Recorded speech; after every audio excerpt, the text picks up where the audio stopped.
Hello and welcome back to another episode of Critical Reactions with your host, Bryan. We're going to wrap up this week with an album review, which is where we look at an entire album track by track and exploring what each song does in isolation, as well as its part of the larger whole. Today we're going to be looking at something rather interesting. The album is called Trisagion, LP Mix. This is something that I ran into an issue with because I couldn't find the LP mix on Spotify, only the original. The LP mix has the same, well, the first three tracks are the same as the original, but the lengths are different and the titles can be different.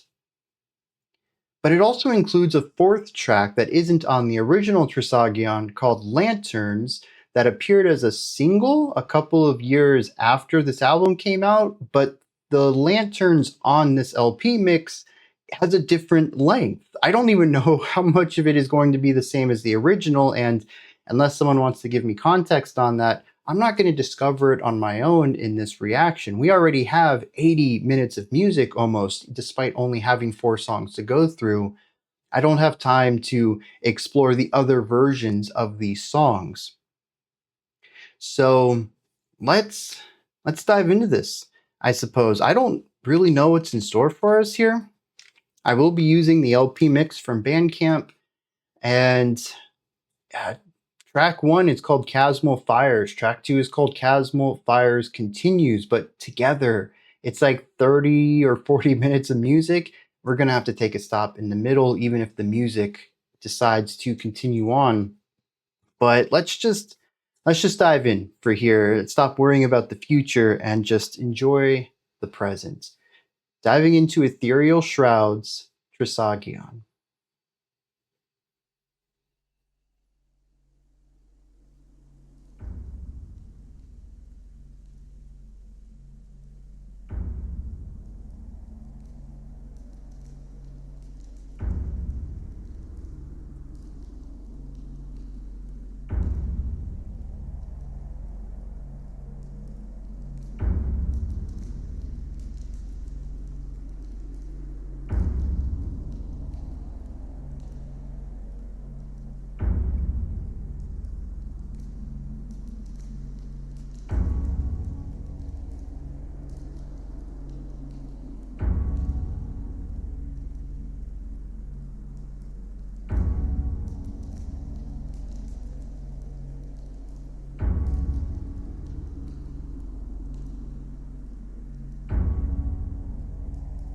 Well, it's certainly taking its time here at the start.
originally thought that those were strings in the backgrounds, and maybe they are, but every once in a while I get a feeling of church organ instead.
Huh.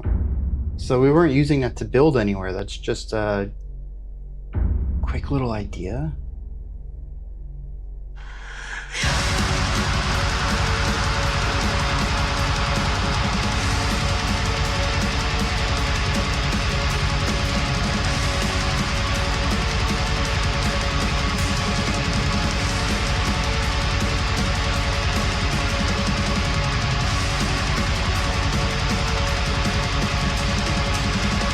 Ooh, I like that drum fill there.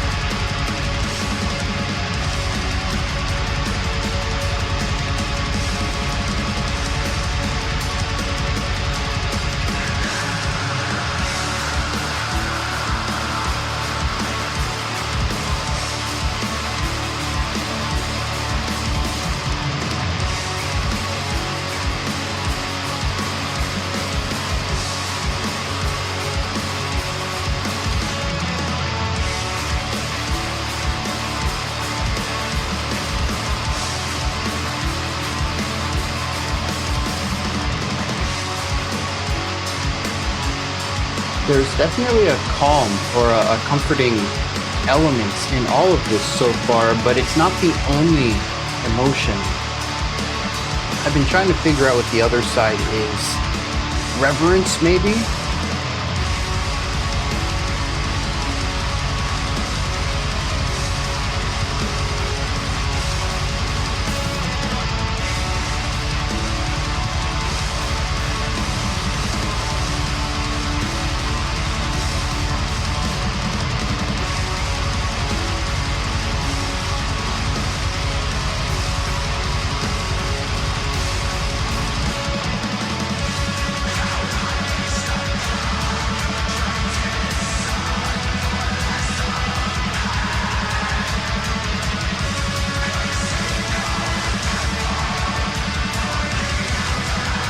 Well, that's definitely black metal.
The vocals are really tucked in there.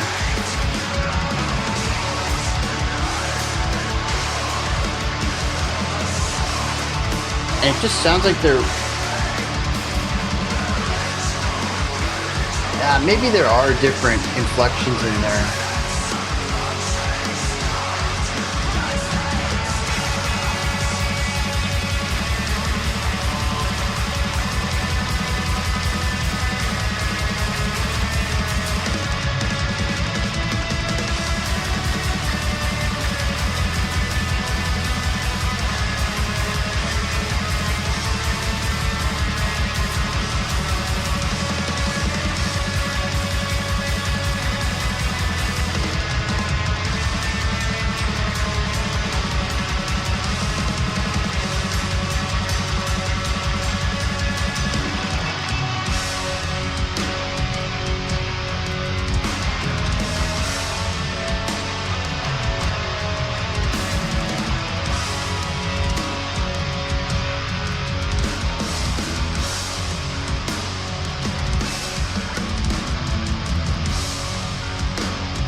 The drums sound great.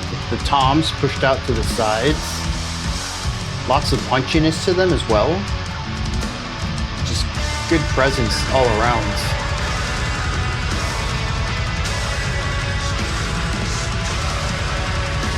Oh.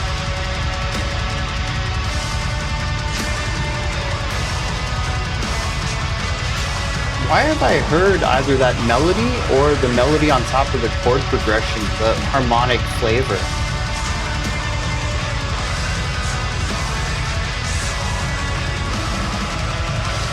Something about that is very familiar and I can't place it.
A bit of eeriness there. A drone. The guitar is certainly not alleviating that tension at all.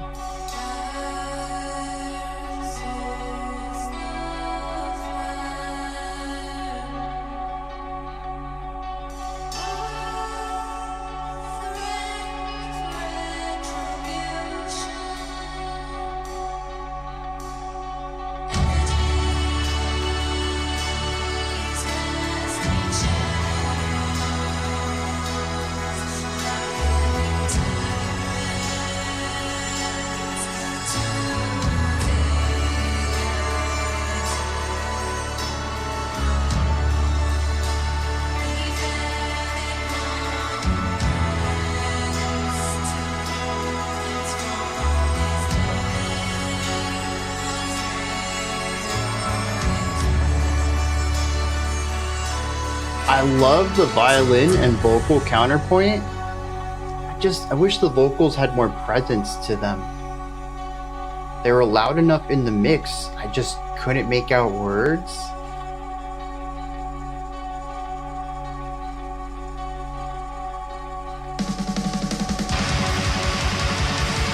Well, that was a short-lived interlude.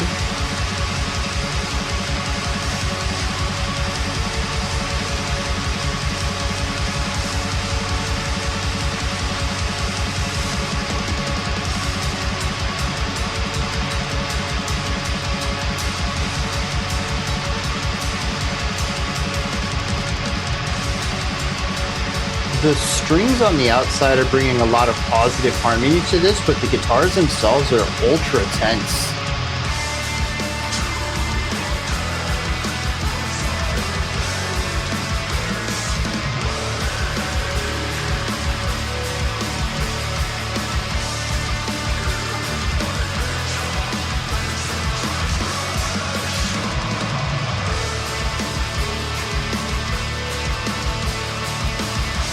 That's the second time we've been in this section and I've misjudged when the phrase begins again.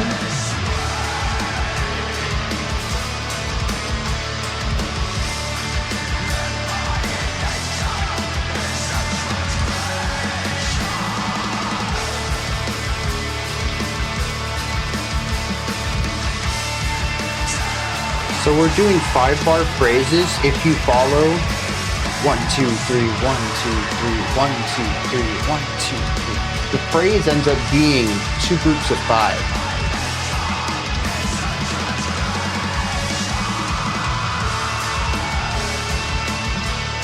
And that's why I kept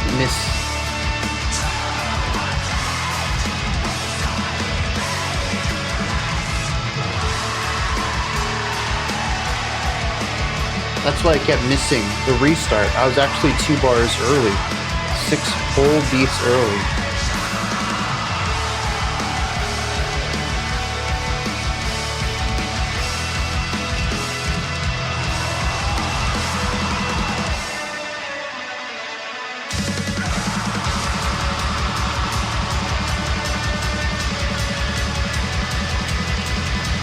And this is the section that I thought I had heard before, although the melody is a variation on it, slightly different than last time, but still a very similar vibe overall.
There's a harmonic shift in the lead guitar. I don't know where it's going.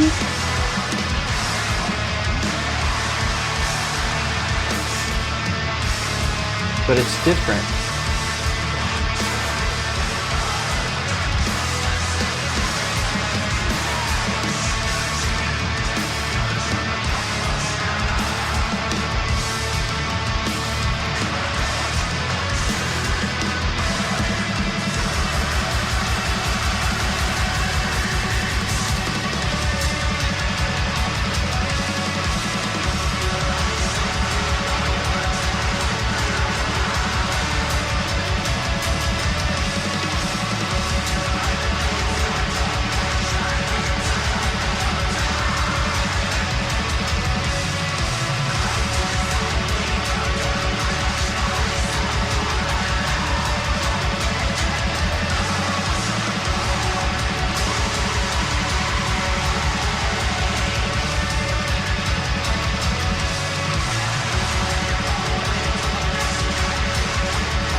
You hear that static?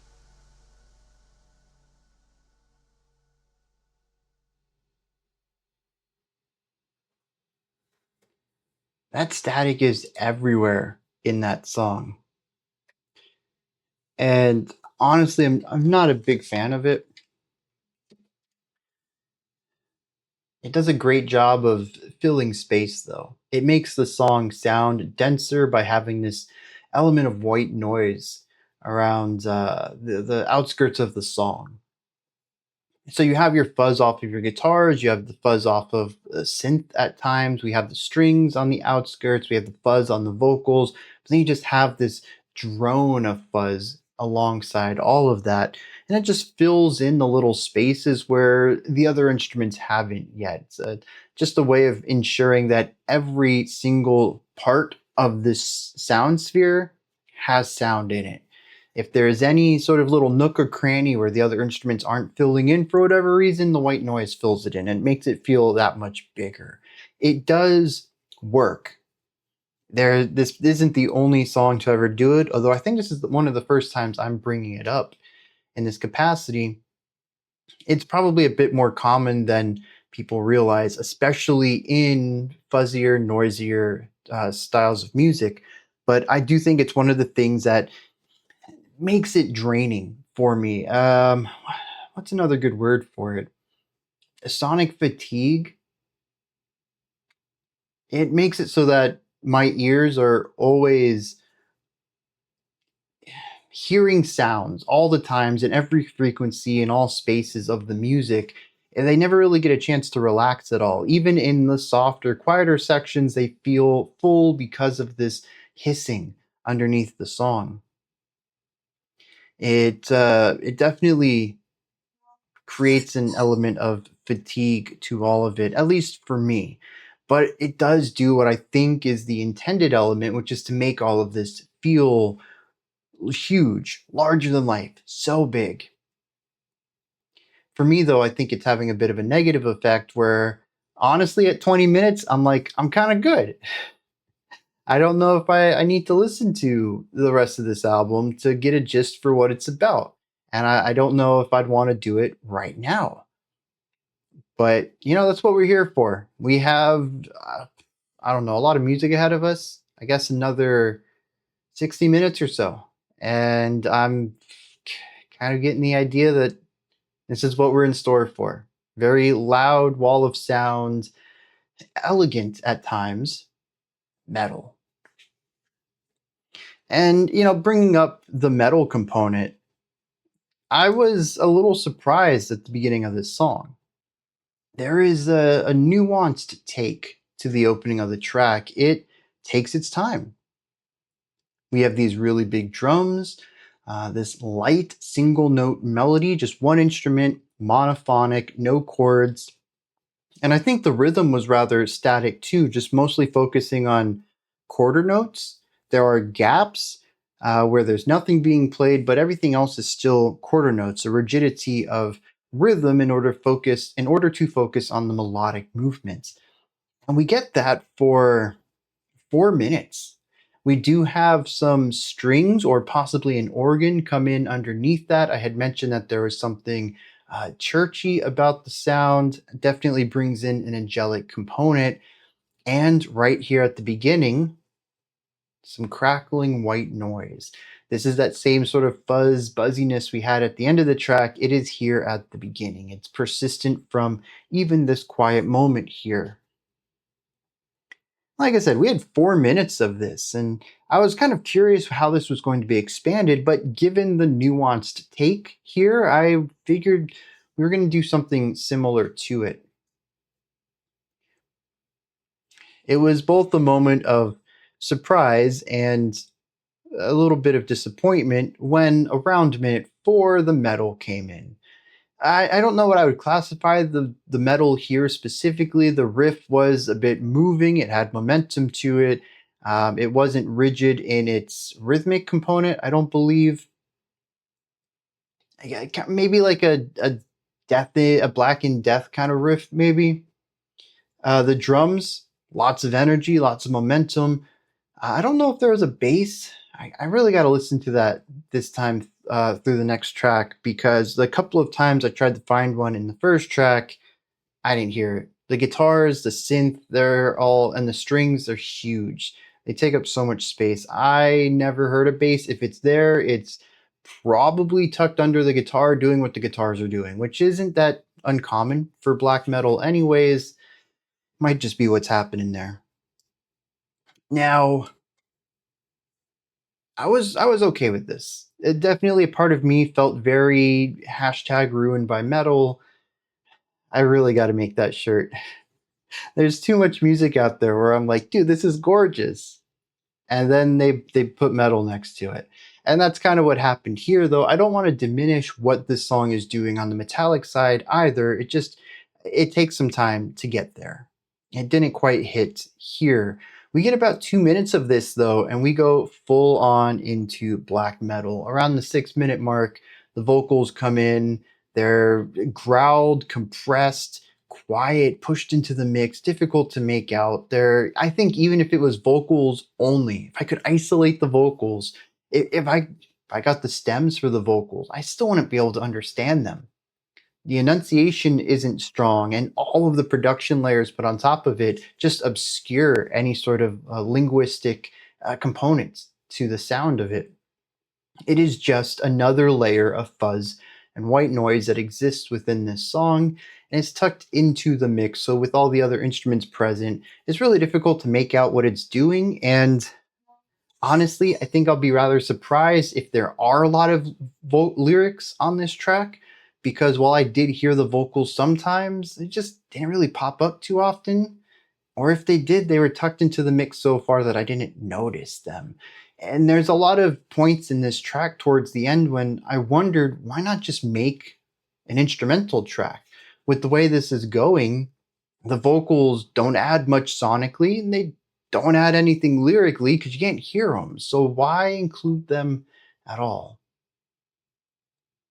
Besides the vocals, though, 16th notes everywhere, constant strumming from the guitars, constant drumming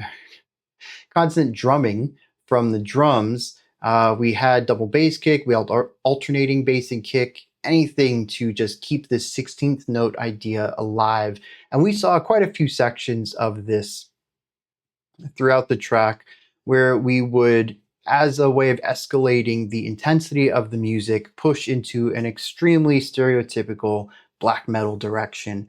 I found these to be interesting. This is exactly how I want black metal to be used. Black metal composition is as a peak. There is certainly an extremity to all of these sounds and noises happening with this sort of rigidity and impact. I appreciate that as a peak. It's not something I ever really get when it's the only part of the music. And so having this track so far have highs and lows, and when we have a high that needs to get higher, more intense, more abrasive, more antagonistic, we push into that pure 16th note attack. It works. You bring that traditional black metal section in to create these tension peaks, to really escalate the action. Yeah, it's not something I look forward to in the track, but this is a really good way to use that style. But here's where things kind of get a little wonky for me, and why, despite this being what I've asked for so many times in black metal reactions, why it's still kind of bouncing off of me, is because in these moments, I don't really feel connected to them. And this is just going to be a skill issue. This is going to be my relationship to the black metal sound. It just doesn't do much for me. Like, I understand on paper, objectively, this is a lot of sound, a lot of attacks, and abrasive harmony. This is intense. But when I'm listening to it, it kind of isn't. It's kind of the opposite of intensity. And we went over this a while ago. I'm going to see if I can remember what reaction this was, and I'll link it up there in the corner. But I had mentioned that black metal started out as something extremely overbearing to me. That first time y'all had me listen to Crowless, I thought I lost years off my life. It was just so heavy and extreme and depressing, and it wore me out. And it was only like 15 minutes of music. But having listened to so much black metal over the years, it's just a sound now. I'm kind of bored by the black metal sound. And when I listen to this, we move from stuff that I think is harmonically engaging. Maybe not the most impressive harmonic writing I've ever had, or ever listened to, but it's still solid. There is a strong emotive component to it. Every time we shift from that into the straightforward black metal stuff, it feels like we're losing complexity to the music in order to favor raw aggression. And I'm sure there's some of you, many of you probably even, who hear that and think, this is peak, this is phenomenal, I love the intensity here. But I really just get bored in those moments. All I can think is, okay, we've got what, like a minute or two of just playing 16th notes. Cool. What happens next? Wake me when you move on. And it really is. I think I'm developing a very sharpened version to the black metal sounds. And it just, I don't know. I'm so apathetic to it now that I'm kind of mad at myself for going in this direction. I mean, it's not like I chose it, but I remember when this was a very affecting style of music to me. And it just isn't anymore. In fact, it's the opposite. I feel like there's a lot of emotional weight in these moments, and I am cold to them. And I feel like that's a bit of a shame. Now, the other side of that, though, is that there is a very cool other part of this song. I mentioned that the harmonies in here are interesting. There's some complexity to them. We do have a bit of the darker, tenser vibes from metal in general. We hear a little bit of that at the beginning. We hear a little bit of it in that lull that we had in the middle of the track when we had the clean vocals. And especially in some of the more driving sections of the song, the guitars will represent a very tense harmony, bringing in darkness and harmonic instability into the mix. But what sits around that darkness is typically brightness. It's bringing in vibes of hymns. I don't know if they're necessarily going for this angelic, Western, well, not Western, but Judeo-Christian musical imagery. But there are several instances of here, not just of instrumental timbres, but what is being played by these instruments that reminds me of church music. And it's this yin and yang, good and evil kind of thing going on here, light and darkness, that I find to be really evocative. What I think is even more interesting is the placement of these sounds, where the positive, brighter sounds are typically in the outskirts of the song, surrounding the darkness, tension, and instability within the song. And I think that is a very cool production trick going on here. And again, I don't know if any of this is intentional. It could be that I'm just reading into it based on my experiences with these sounds, but it's what I'm getting out of it. And I think it's these moments that the intensity of the song kind of takes a step back behind melodic riffage, behind harmonic movements. And we get to explore those sounds, which is something that I've praised black metal for in the past, of really having strong atmosphere. And I think this song goes in that direction more often than it does it, and I'm happy that it does. Now, on the topic of black metal, this is really strong production, and, interestingly, for the most part, strong pacing. The atmosphere, as I just mentioned, is great, and I think a lot of that is the harmonic element, but it's also the production element. The sounds of these instruments, the placement of the instruments, the clarity of the instruments. There is a lot of fuzz and a lot of grit in this track, but it isn't that isn't its defining sound. Every instrument still has its place. You can hear them clearly. And what I think is the best part about this too is it doesn't lose that blackened edge. A lot of low to mid fi black metal likes to soften up the drum kit for whatever reason. I've never really been big fan of it, but to kind of muffle the drums so that they don't have that immediate impact, that cut or that snap or that bang that cuts through all of the sounds. And this song kind of does that too. When you listen to the toms, especially the snare, when you listen to the bass kick, there is a rounded element to it, but it isn't totally rounded off where it becomes sort of a thuddy sound, just kind of a bump rather than a bang. It it still feels blackened, but there is presence. I can hear these instruments. They sound like they're supposed to sound, or generally speaking, they're in the same timbres that I would expect from them. But they're clear as day. You can hear the toms, you can hear the bass kick. None of it's muddy, even though it is softened. And I think finding that midpoint works really well. Now, beyond the production, though, I also mentioned that the pacing is really well done in this. Black metal, especially black metal epics, I find to be a bit fatiguing in the realm of it's the same thing all the time. 20 minutes of just highly aggressive, constant 16th playing.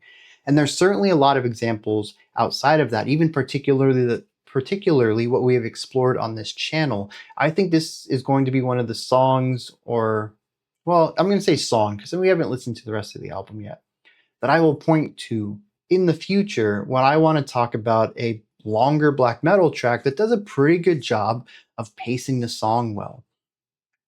We do have high intensity 16th note sections, but we also have more melodic sections. We have sections that focus on loops. The riffage continues to go over and over while the vocals are doing their thing. What would be akin to like a verse, possibly. But we have bridges in here as well. We have linear ideas that push forward within the metal framework, but we also have explorations of lighter sounds as well. We have more open-ended areas that feel like the wall of sound has kind of shrunk a little bit, and then other sections that fill that space back in.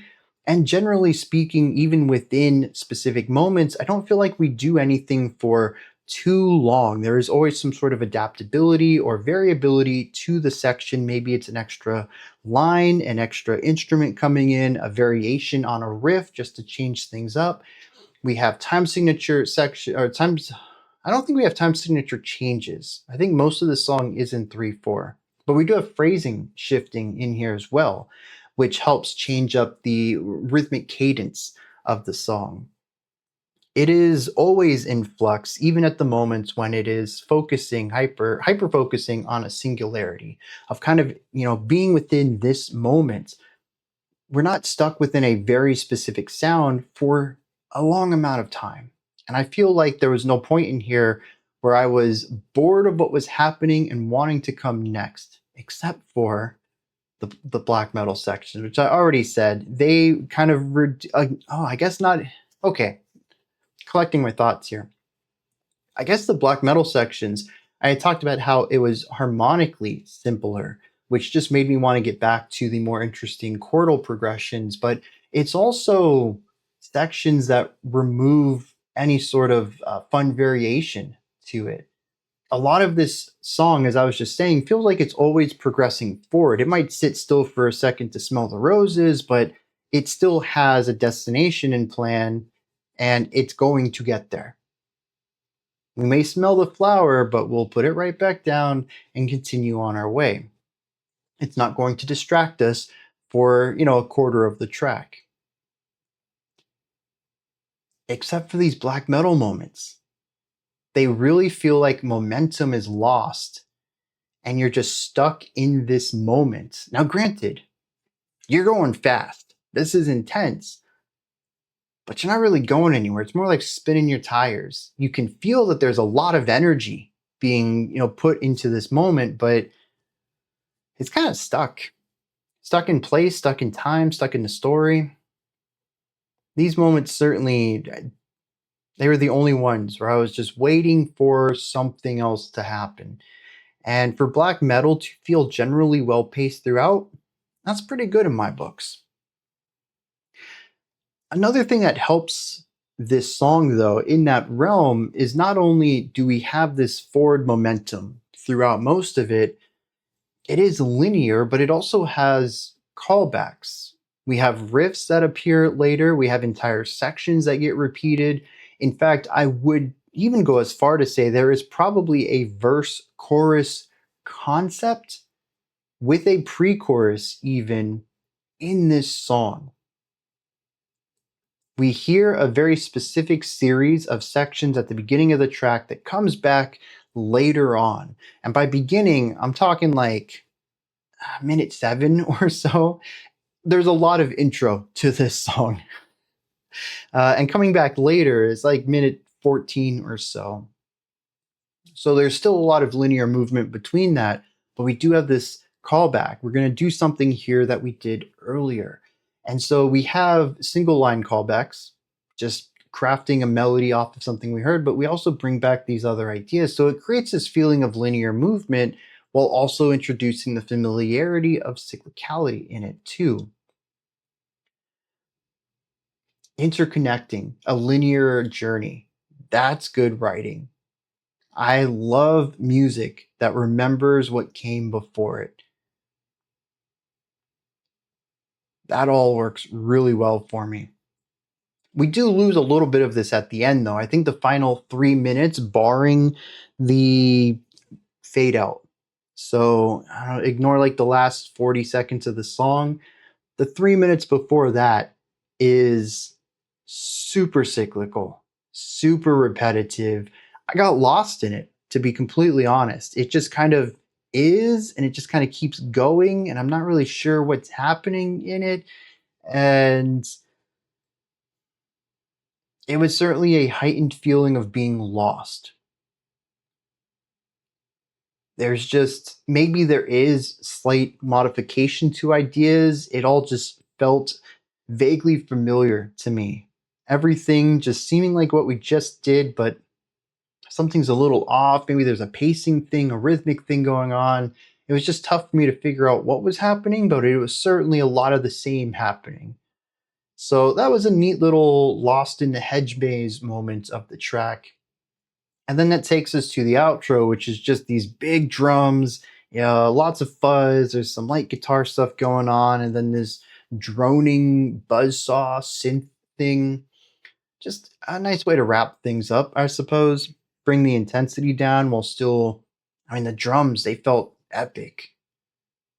We're not going super super light, but we are going to bring the intensity down a little bit, and that leads to the fade out. The only thing I didn't bring up was the lull in the middle of the track. We had a drone, very eerie.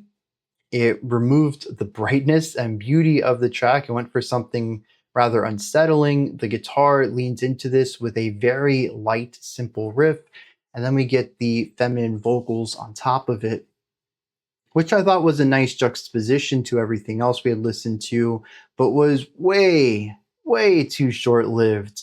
I thought it was a very cool moment, and we just didn't get enough of it.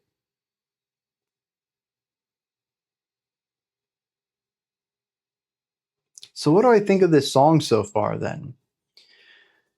The album, I suppose. I'm looking forward to what comes next, but I'm a bit apprehensive to it too. I hope that they continue to explore this harmonic structure, but given that we are looking at 3 songs of generally equal length, I'm kind of expecting it to be more of this.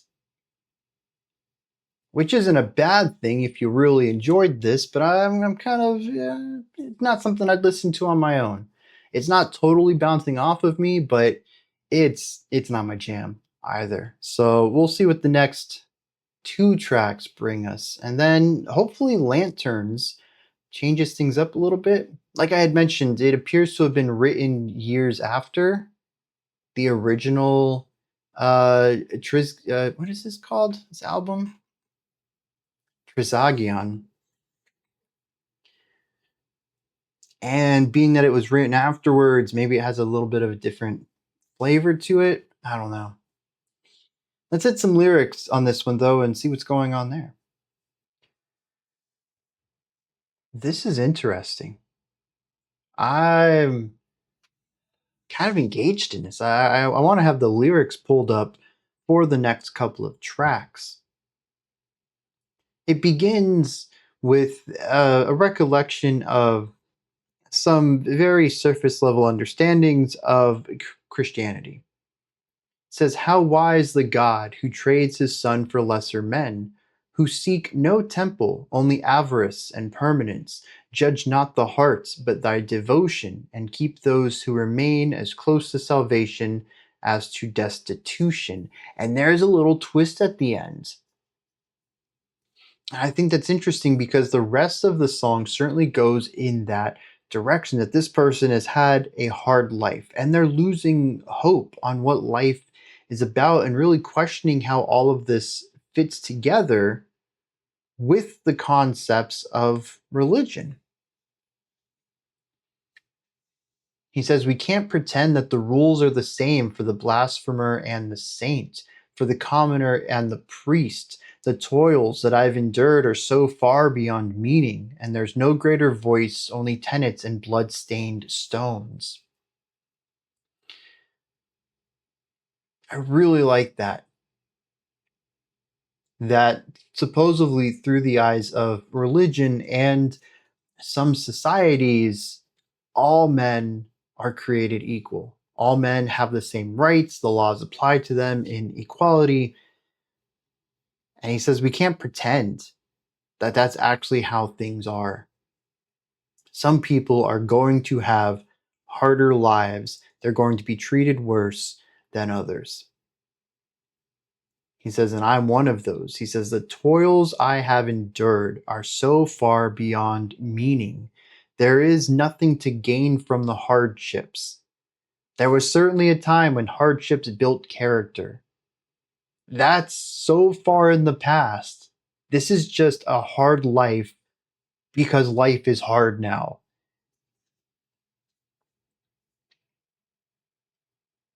He says, fire sows the fire. Wrath rends retribution, effigies, casting shadows, likening tyrants to deities, befelling monuments to prove hence from this day what's written in stone can crumble to dust. He says that this world goes round through hatred, through negativity, through anger. It's a cycle.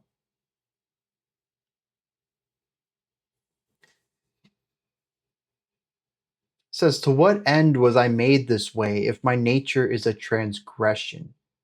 And I really like this line. If my existence is such an affront to the God, why did they make me this way at all? What is the purpose of my life if my mere existence disgusts my creator? I love that line so much. It says, I cannot build myself up again to watch myself fall apart at the seams. I cannot walk if I am destined to fall through trials by design of cruelty and hate. I really like this because, on the one hand, we do have the religious imagery in here. But on the other hand, I think it's also a jab at the systems that be, the systems that control us, whatever religious systems sit around you, societal systems, cultural systems, all of it. He says, I find it difficult to take another step in my life because every moment of my life is a loop that I have to jump through. And it's the cruelty and the consistency of this that justifies its existence. It says that these trials are by design cruel and full of hatred. It says you're frail, you hide behind fear, your faith is a mask for your insecurity, and you wield it like a sword. And bringing all of this down, not from a spiritual side, speaking to a God, but a religious side, speaking to the people who say that they speak for God. He calls them frail, that they're consumed and controlled by fear and hide behind the mask that they call faith. I really like this next line too. This is kind of frustrating because I do find a lot of this to be rather poetic. And there are, in some ways, I find parallels between the poetic writing here and La Dispute's poetic writing. And I just wish that these vocals were more present in the mix because there's something really powerful to be said here. Anyways, this next line, I suffer the want for a better world. I feel that hope that tomorrow is better than today is a type of suffering. I feel that. I feel that in my bones. It says the need for compassion for compassion in terrible times. Great is my weakness to punish myself for a love forbidden by those who bore me. Behind the weight of this cage of bones is a heart that sinks at the sight of greed, of a Lord who damns his beloved creation for sins he determined his sons to commit.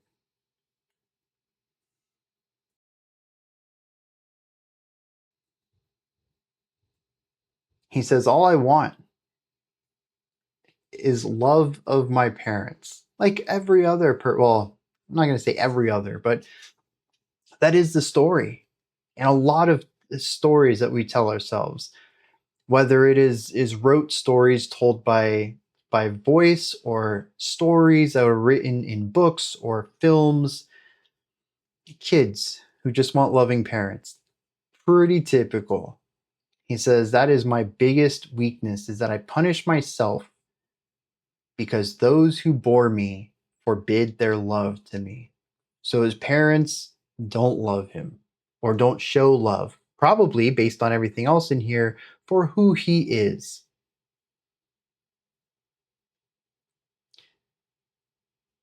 He says, I have a heart that sinks at the sight of greed.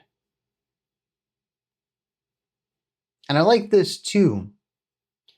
The Lord who damns his beloved creation for sins he determined them to commit. If God has a plan, why is his plan to make me something that his followers would find disgusting? Why is it his plan for me to commit these sins, for me to have to change who he made me? I don't know in particular who this character is, whether it is the vocalist speaking out as themselves, or if they've crafted a character like this. I don't know what in particular is the conflict here. But I read a lot of this in a very similar way that I read Sufjan Stevens' works, of trying to reconcile his religious upbringing with his queerness and trying to figure out how all of this works together. And I see that same thing here. I don't necessarily know if this is an LGBTQ story, but it's vague enough that it absolutely could represent somebody who grew up religious and ended up being queer. Or maybe they were always queer and they just, it's not ended up, but as you go through puberty and you begin to figure out who you are and who you like and what's attractive to you, that's when things start to click. And this is also the part, usually, when your brain begins to develop more into adulthood and you begin to be able to critically think about things. And I can really see this coming to a clash here. That day that you realize, hey, I'm gay.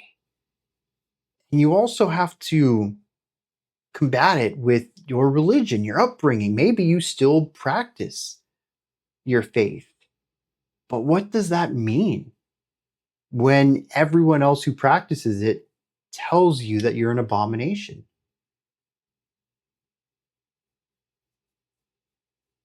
There's such strong language in here, too. And not in like we do a lot of swearing, strong language, like in, film ratings, but just really great, powerful vocabulary choices.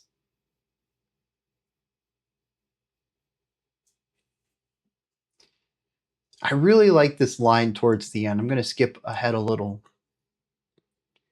It says, "There was a time when I could forgive, but I've lost so much. So fucking much. I hate that I hate as it brings me closer to you." Yeah, dude. Just the absolute weight of this line of showcasing how much this person has lost in their life.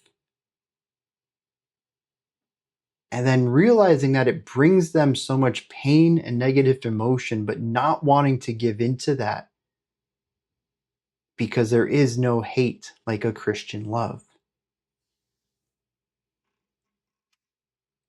I'm really curious where this person is from. I might have to look into some additional context as we get into the album.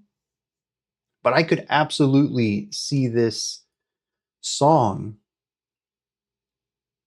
being a bit of an anthem for people I know directly. I mean, this isn't just like, I can imagine people connecting with this. Like, no, I know people who would connect with this. It is ridiculously common.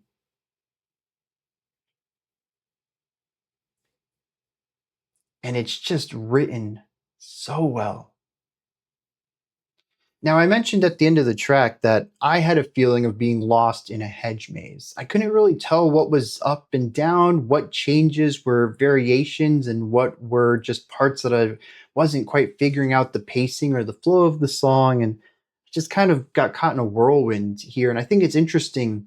I don't know how close this stanza is to that part of the music, but the second to last stanza states, "I am so lost in this place, these vast surroundings compel me to dread as I sink within myself, forging an irrepressible path. I cannot regret what I feel is just. I am one with the sword you held to me, reflection in the steel." As far as I read this is a bit of trying to come to terms with all of this. I was forged this way. I was forged your in the likeness of you, assuming that this is Judeo-Christian right here. He says, I can't feel this way my whole life. I just need to come to terms with this. This must be who I was meant to be, regardless of what other people say. He says, "I am one with the sword that you held to me, reflection in the steel. It's all who I am." The final stanza says, "I am not what I am, forged and contorted, but I am what I am, forged and contorted."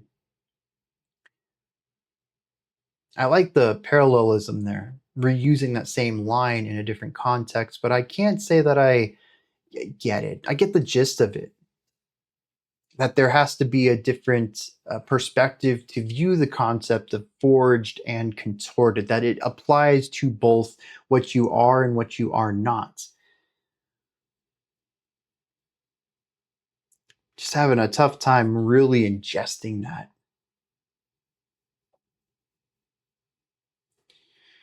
So that's where we are here.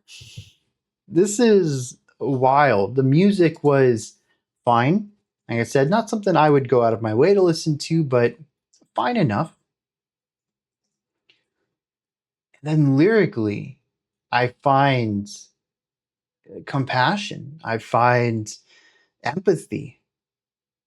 I find a person who hurts in a way that is all too common, at least from where I'm from, and written in such a way that just is one of those things too where I just have to ask again, why write such amazing poetry and then hide it in the music, make it something you have to go search for elsewhere? These are words that absolutely need to be heard, and they're not. Is there shame in the lyrics?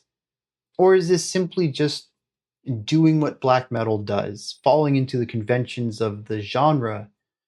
When did this come out? 2021? Oh, yeah, definitely. We're not talking about early black metal. This is definitely a place where you can just say, well, this is what black metal does, so I did it too. I would love for these lyrics to have been front and center, though. Make them harsh, make them loud, scream them, yell them. I don't care. But hiding them inside of the mix just doesn't click. I do not get it. You know, on this channel, I try my best to perceive from as many perspectives as I can. And when that falters, I reach out to the community. All right, what is your perspective on this? Help me get it. And this is one of those situations I do not understand. I mean, if you can tell, hey, I'm not a lyricist, but it's metal. We needed some vocals on it. Most people don't care about the lyrics, so we'll just, stick them into the mix. I go read them, and they're like, yeah, they're fine. They're serviceable lyrics. I get it from that perspective. But I don't get this. This is phenomenal writing. And it blows my mind that it's tucked into the mix. All right. Track 2 then. See what's going on with the next song, which is called Discarnate.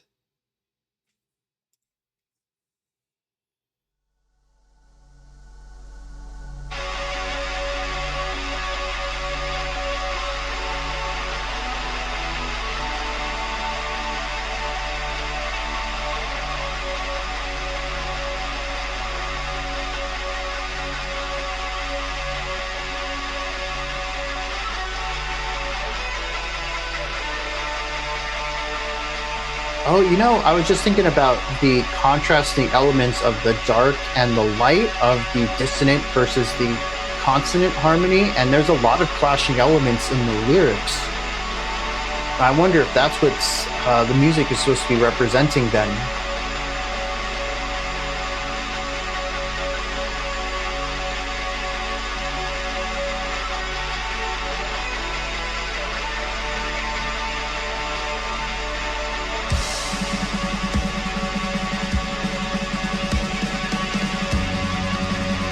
Oh, there is a bass. It's clear right here. I can't believe I didn't hear it in the last track.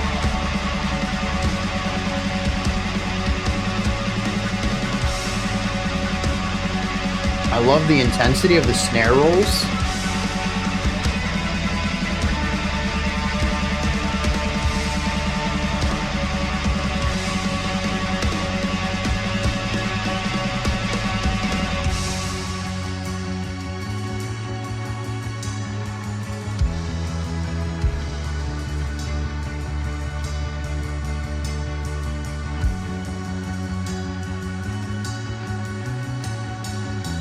Oh, even a bass lead section.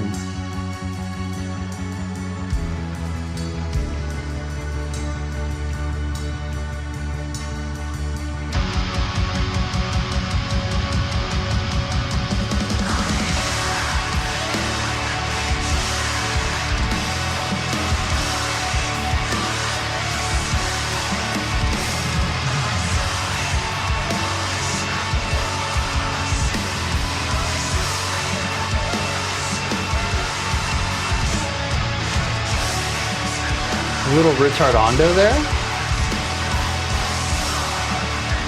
I can't tell because we also shifted to quarter note triplets, which felt like we expanded time.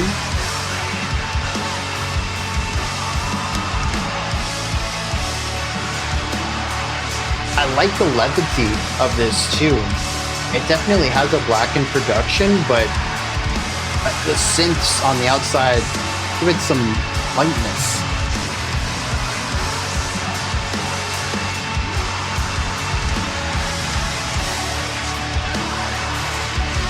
The ghost notes on the snare are a nice element in here too.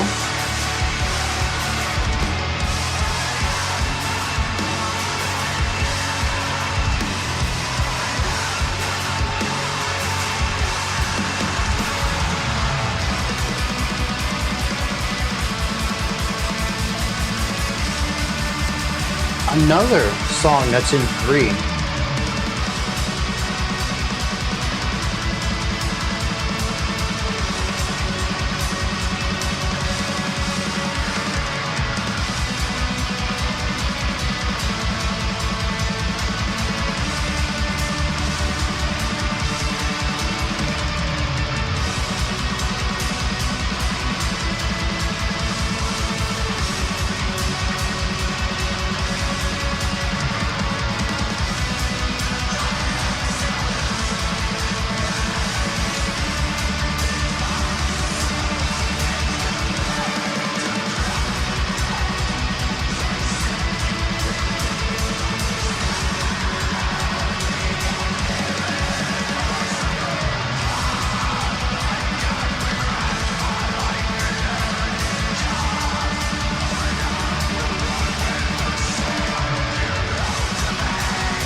I hear more pain in the vocals now. They're a bit more present, even if I can't make out syllable.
Feels a bit more in the 80s given the heavy reverb, but even I think the note choices, they're not very metal. I'm interested to see where this goes, or if it's going to be discarded to return back to one of the more traditional metal sounds. Much like what we saw during track 1 with the harmonic shift in the lull back to the metal stuff not long after. Oh no, we're gonna stick to, yeah, okay, we're sticking with this.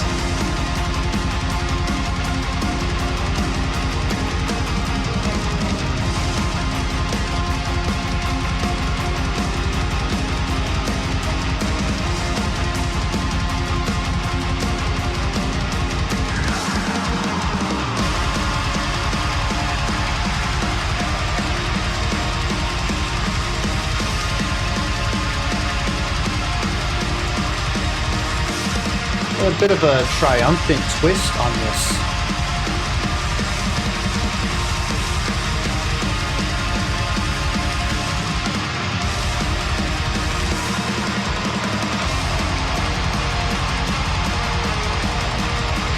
The drums are rather persistent.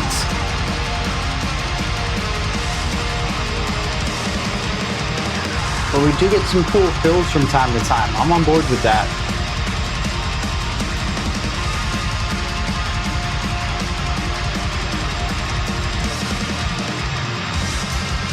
There's a high-pitched tone in the last section, just on the outskirts.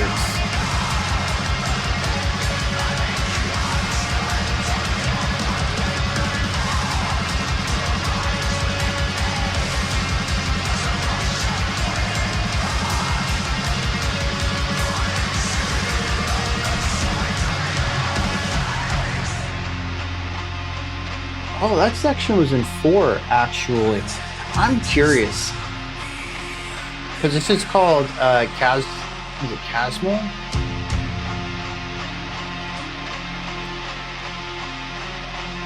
Yeah, Chasmal Fires. In the original, it was 27 minutes. In this one, we had part of that, and then Chasmal Fires continues into Discarnate. And I wonder if Discarnate was actually since like minute 7 or so, and we shifted atmosphere and tone.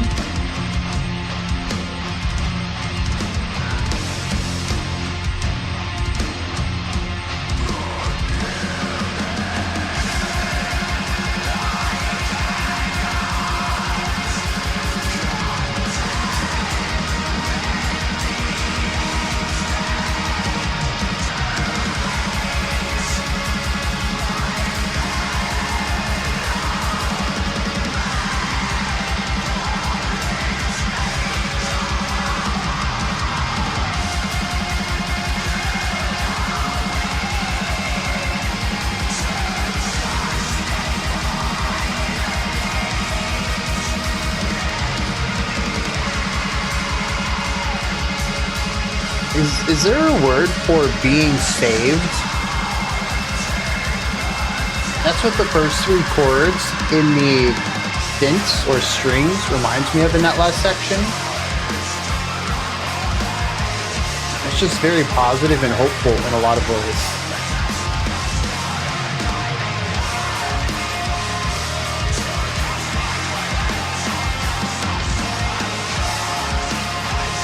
In fact, in some ways, this reminds me of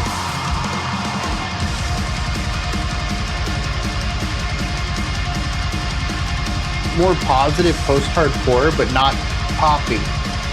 I don't know if that makes sense to anyone.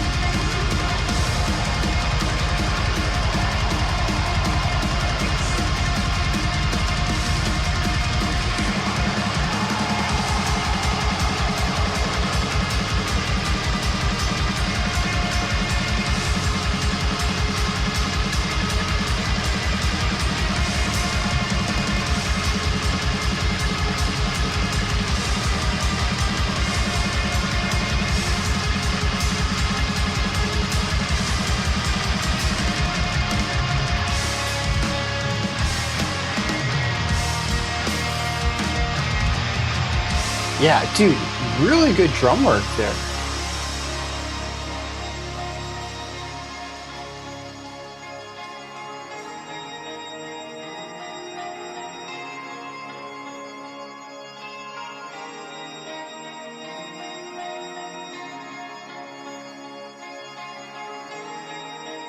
There's a feeling of relief, a weight lost.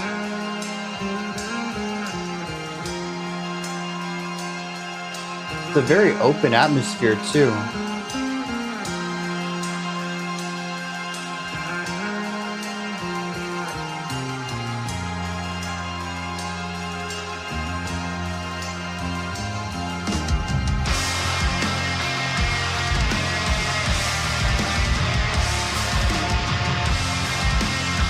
And see, once again, I wish we could have just stayed in that for a little longer.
Ooh, what a strange shift there.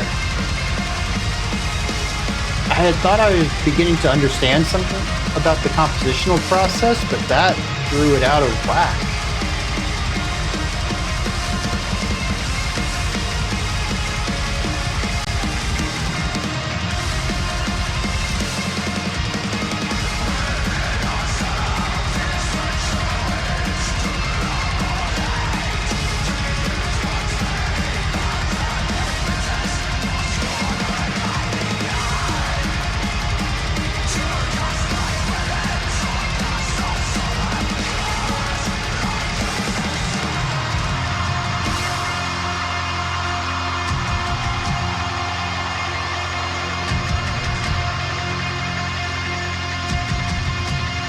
like a ringing in your ears.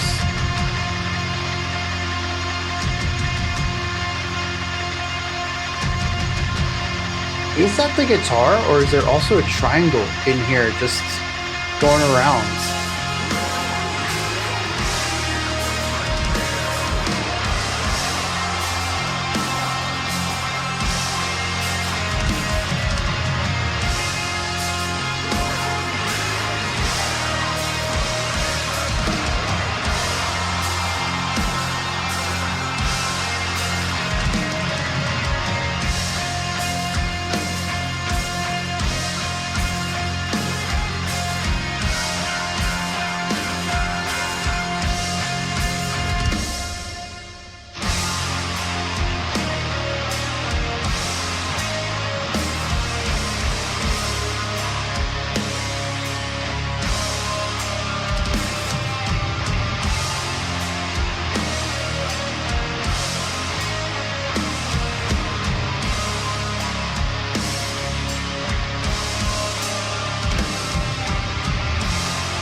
All right.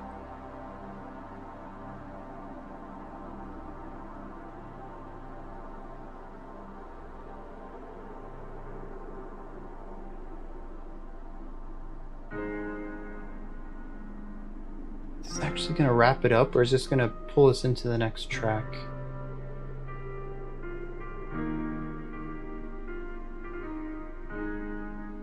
I recognize that riff from earlier on the guitar.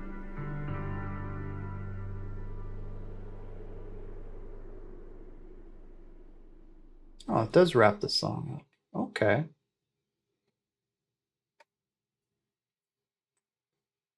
Okay. In a lot of ways, that was like the first track, but I think that there's a special reason for that. I looked at the lengths of tracks from the original to this LP mix,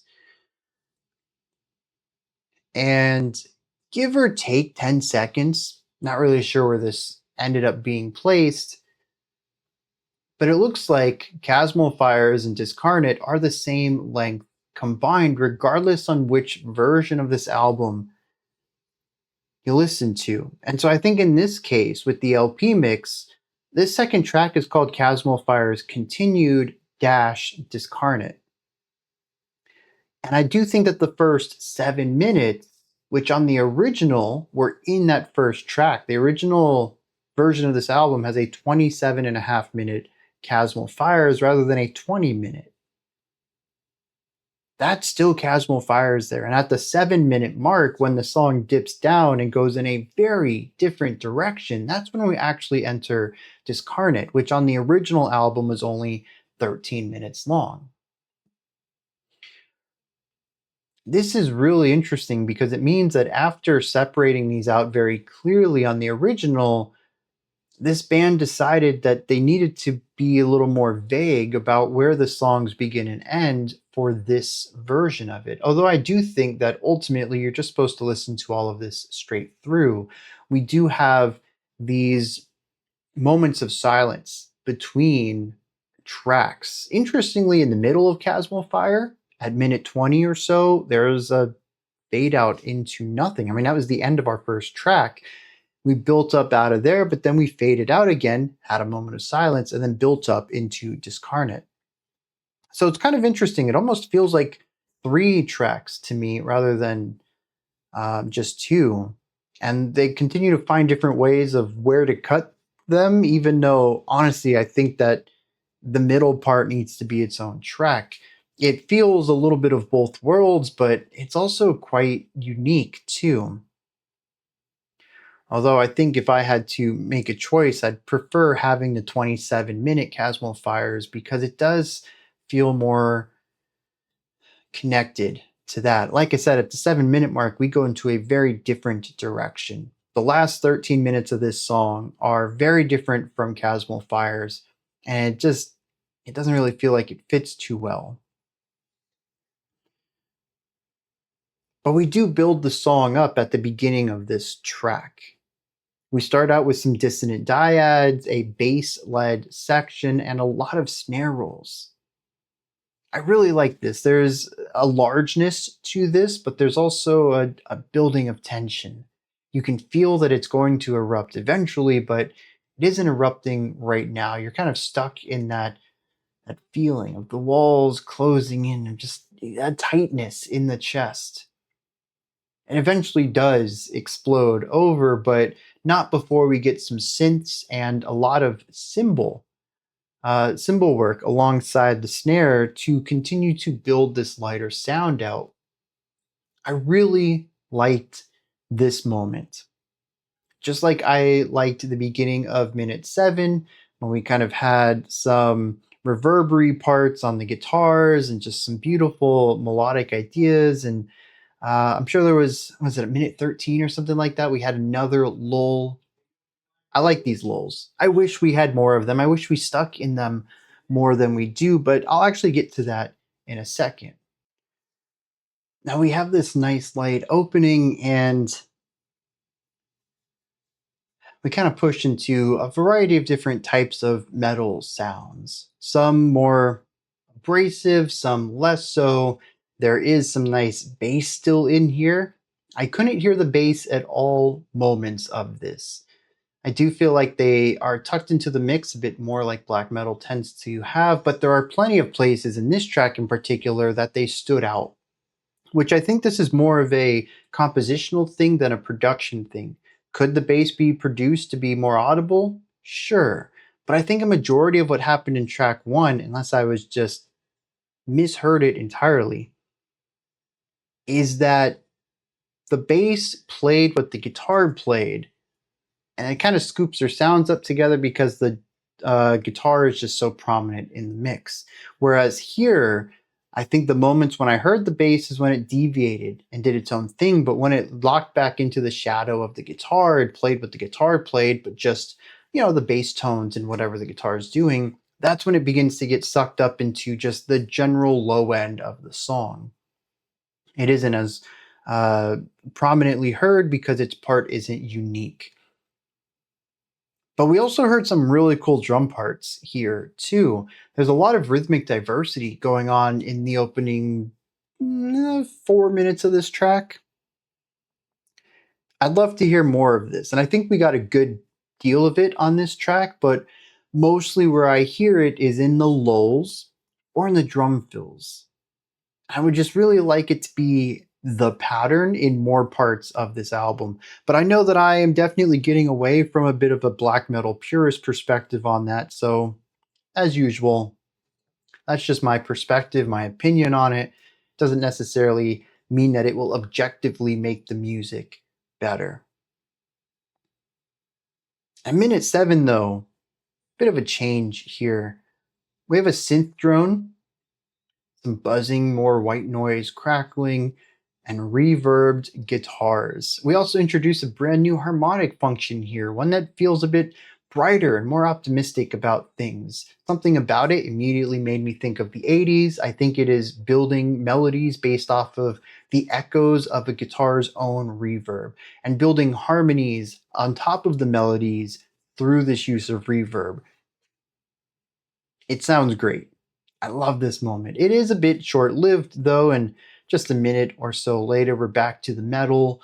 This is triumphant metal though. Not we haven't kept that same sonic idea, the lull and the reverb, but we have kept the harmonic element. And I actually brought this up during the reaction because so many times we would have these lulls and then just move to a drastically different sound, bringing the metal aspect back with the metal's harmonic intensity. But not here. We retain the chord progression and the harmonic atmosphere and push forward. And I thought that was pretty cool. This is also the part where I found that there are a ton of textures on the outside. I've heard the violins, I've heard the synths, I've heard the white noise, but I think this is the part where I really started to connect with the outskirts of the song, and really listening. What's going on out here? The guitars, the bass, the drums, the vocals, they're all center, sure. Now, these sounds on the outskirts, I'm not sure what they are, but there's twinkling, there's metallic sounds in there. At one point, I thought I heard a triangle, even. It's not exclusive to this brightness, though. There's also a layer of fuzz, of distortion, of white noise drone. Same thing we heard on track one as well. But I do think it's really interesting to listen to the variety of sounds that are existing on the outside of the metal. And yes, a lot of it is a bit more on the drony side of things, texture and atmosphere. You're not going to hear any ornamental melodic ideas out on the outskirts, but you will hear some interesting timbres. And I think that's a very cool thing to add on to this, because when you pair that alongside with the strings and the synths and these instruments that are generally giving us the brighter, more vibrant side of the harmonic element of this track, you'll actually find some really beautiful things going on outside here that still, once again, like the opening track, surround the darkness that sits at the core of this song. Now, speaking about darkness, we do return to it rather heavily, but there is a cool groove. I just want to bring this up because it's a small moment in this track where we kind of focus on dark moodiness, but with some really sick drum part patterns. And I wish more of this. Once again, I'm latching onto something that I do like, and I wish more of it were in the song. This is no different than the melodic passages, than the layered harmonic sections. It's a very cool moment, and I love how groovy the drums can get, the bass playing off of that, the guitars playing off of that, all of this kind of giving us this strong sense of rhythmic syncopation and a rhythmic dance, just in this little 30 or 40-second pocket in the middle of the song. From here, though, we build back into what we're going to hear for the rest of the track, which is just positive metal, very hopeful, bright, semi-angelic, maybe even. This is, to me, what Discarnate is all about. The first 7 minutes, which are Chasmal Fire's continued, it's kind of more of the same. But here, this marks a very big sweep in the album, changing over to these brighter, optimistic ideas. And we hear a little bit of this at the beginning of this movement, around minute 7 into the second track here. And while we do deviate from it at times, we do come back to it to wrap the song up, and we stay within this for such a long time. Not only, though, do we have this bright optimism that permeates through most of this track, but we even have a small little segment. About 13 minutes in, we have a lull. Absolutely beautiful. And it feels like relief. It is a moment to breathe, something we don't get too often on this album so far. It has an open atmosphere, unlike all of the layered wall of sound stuff that we've been exploring most of this album. There's open space at the top. It feels like the instruments are really only taking the bottom third of the sound sphere. Once again, like the beginning of this track, a bass-led melody line, Just an absolutely beautiful movement, and there's some really diverse drum work going along with it. And all of this just sounds great. We don't get it for very long though, 40 seconds maybe tops, and this takes us to the end of the track, which is mostly melodic riffs, atmospheric synths, diverse drum work, and more bass leads. A very metallic, optimistic idea that runs us to the end of the song. And I do want to highlight all of this. I think that this final, well, like 5 minutes of the track, it really showcases what I think this group does well. Yes, this is a black metal album at its core. Not really my cup of tea, but they do some really cool things within that. There are some nice melodies in here from the strings, from the synths, but also from the guitars. Some of these riffs work really well. And the guitars actually lead a lot of the positive optimism that we see on the end of this track.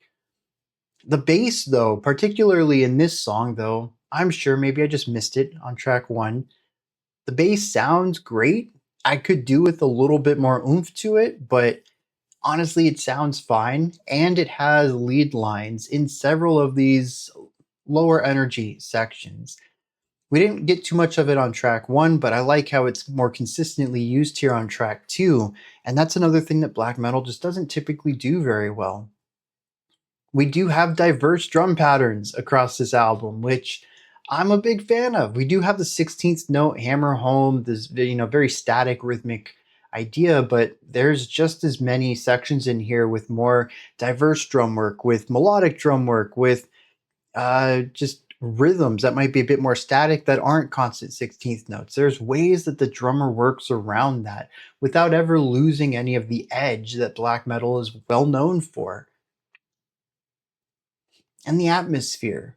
I know there's a whole area of black metal based around atmosphere. It's a genre I've heard a lot of. But I think the atmosphere here is one of the best that I've heard. I don't know if it's the strings. I don't know if it's the synth. I don't know if it's the chord progressions that are being played. I don't know if it's the melody lines that the guitar is playing alongside the chord progressions, but it works. There is such a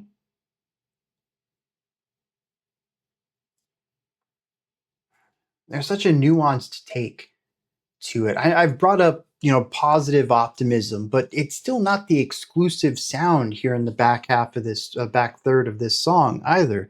There is still a small melancholic part to it. There's still a lot of tension in the guitars despite the brightness in the strings. There is always this sort of clash, the light surrounding the dark, this division, this schism between the two halves of the music. We've sort of explored that across all of this clashing feeling in most of this album. And it absolutely comes down to the ways that the different instruments are placed in the mix, but also how they bounce off of each other harmonically. And I really dig how all of these little things come together. It's still not something I would go out of my way to listen to, but it is black metal that I would put quite a bit higher than your generic black metal. It's something that's speaking to me just a hair bit more than their contemporaries. There is one thing I'd like to add though. Yeah, the song threw me for a little bit of a loop there at the end, but I started to understand how these songs are built. So often we will start with an emotional foundation, an atmosphere, a little riff, a melody, something to set the tone for where we're going. From there, we might add a couple extra layers to it, but for the most part, this is going to be a short idea. A minute, minute and a half, really at the most. Some of these sections are only 30 to 40 seconds. From there, you put the metal on it. You take many of the ideas, the chord progressions, the riffs, but you get rid of all the lighter sounds and you put them in aggressive, fuzzy guitars. You bring the drum intensity up, it gets more intense. You bring the bass in and you put some screams over it, usually. And you basically take your emotion that you built and shove it into metal intensity. From there, we might evolve a riff or a drum pattern. For the most part, though, this is all about letting the vocals get out what they need to say.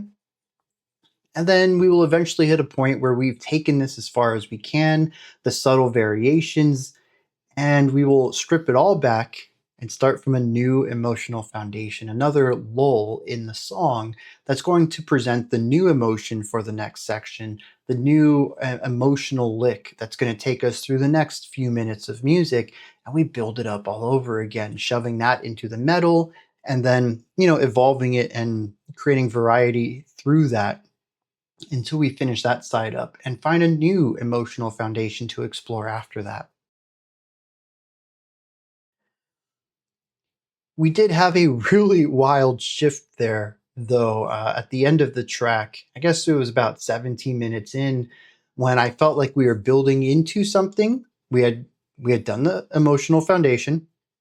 We did the metal version of it, but we didn't build into the next idea. We just jumped into something metal and more aggressive. We still had building intensity, but it wasn't based off of what we had been doing. But honestly, I think that's the only time we've heard something like that. Generally, this idea is consistent throughout the two songs we've listened to. And I'm curious how we're going to see this third track, the original final track in this album, and how it might evolve or continue to push this same sort of compositional thought process. Before we get into that, though, let's hit some lyrics on Discarnate. This is good because we've pushed past a sort of spiritual religion element, and we're pushing into what it means to simply be human. It states, I've lost myself in fear of the unknown, an enigmatic constant of a cold malignant form, to rise within me as a rush of boiling blood I seethe at the sight of your face, but it might as well be a mirror. And I like this right at the beginning. He says, you're different than me, but I see myself in you. And it's an understanding about shared humanity, that there might be a vast gulf between you and your ideology and your opinions and mine. And yet at the end of the day, we're both still human. He says, unyielding, I cannot contend with the instinct to hate my fellow man for his nature. Who are we to justify these means if the end is counting the dead? It says, but we come to the chorus here, and I like this because the chorus is going to evolve over the course of this song. Within ourselves is the choice to love or hate, to use one's faith as an impetus for scorn or a guiding hand, to cast light with it or cast a solemn curse. I choose to suffer. Without form, without remorse, we are alone. So here he says that we have choice in life. We can bring people up, we can support things, we can grow things, or we can tear things down.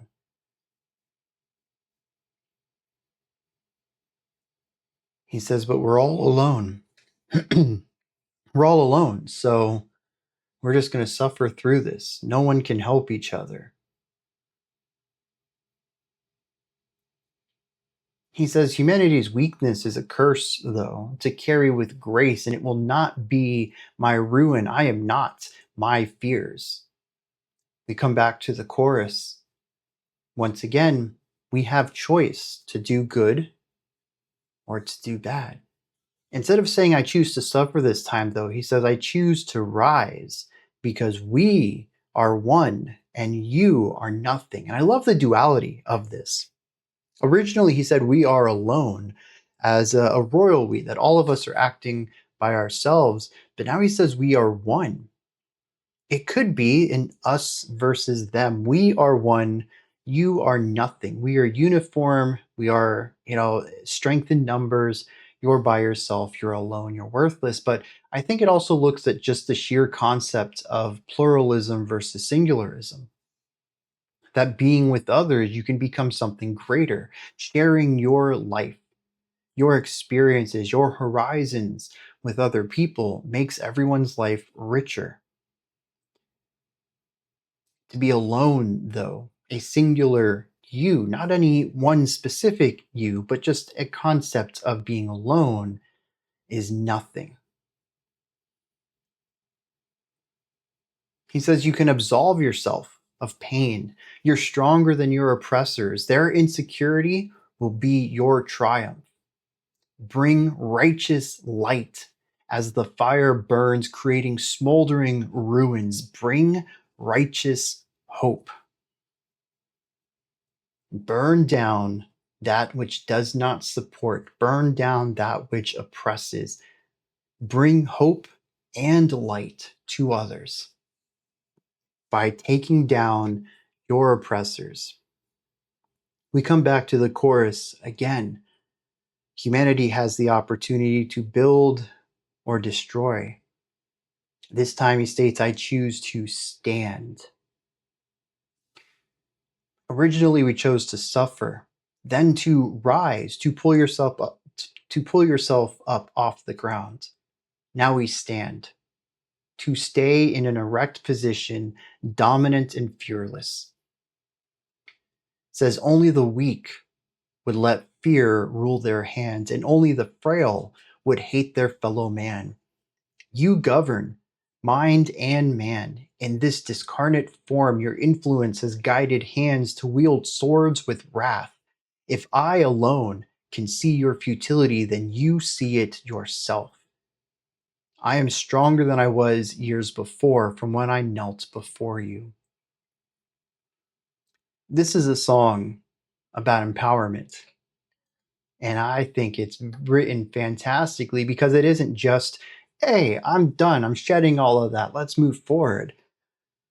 It is an understanding that it is a process. It requires growth, that it is difficult, but that it requires community and union.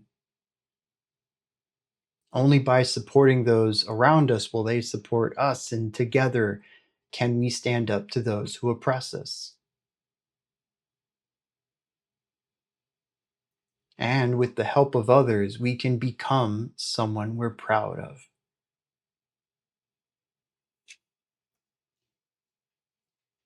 I'm really starting to like this album. The lyrics just, they're warm, they're fuzzy. All right, let's go into the penultimate track here.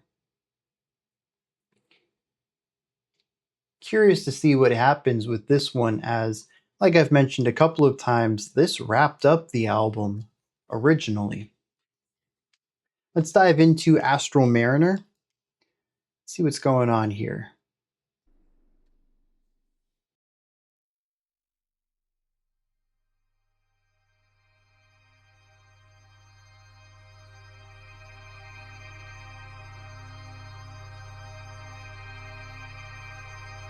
We have another slow start. We're going to set the tone, the atmosphere, the chord progression, and then I bet we'll take some of those ideas and make a metal version out of it. I like the piano here though. And it is rather consistent. I do enjoy their openings.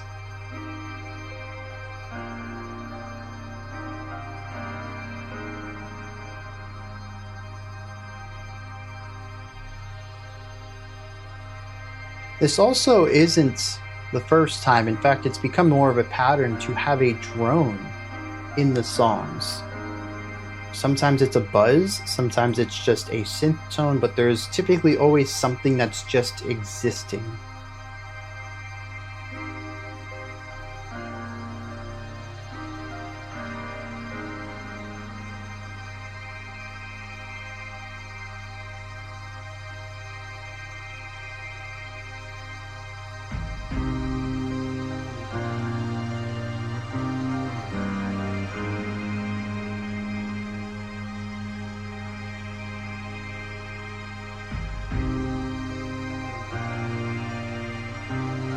Oh, and you know, I don't know why I'm doing this again, but the lyrics of the past song about being triumphant and being better and proving yourself fit really well with the feelings, the emotions of the music.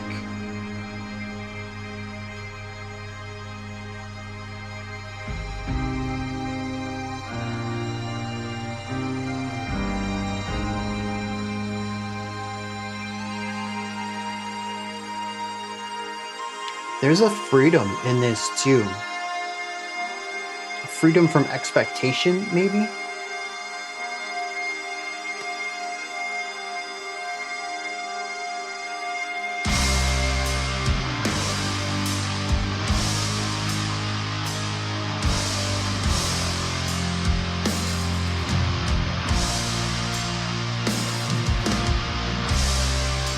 This is not where I was expecting us to go, though. This feels like the opposite of freedom. This is weight. This is impact.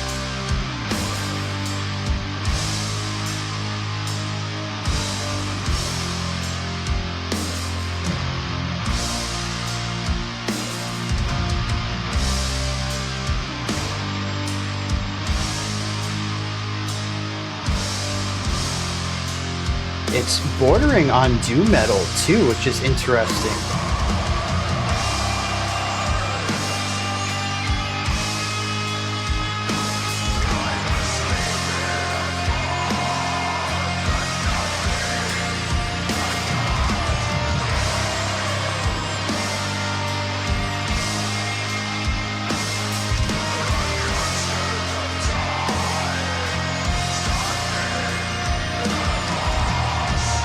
There's a different synth at the top of this one as well. I don't think we've heard that tone before. It's very shrill and piercing, but that helps it get through the dense metal mix.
Is that the bass guitar at the bottom of this just absolutely dominating the low end?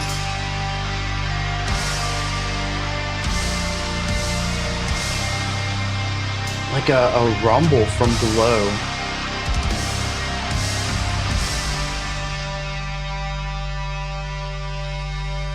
A lot of short ideas. These sections are less than a minute each before moving on. We had the doom metal was only like a minute, and then the organ section was only like 40 seconds, and then the metal that we just listened to was like less than a minute. Now we have another short ambient drone into the metal, just rapidly jumping between highly opposing ideas.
That dun dun dun dun. That reminds me of. Was that in track 2?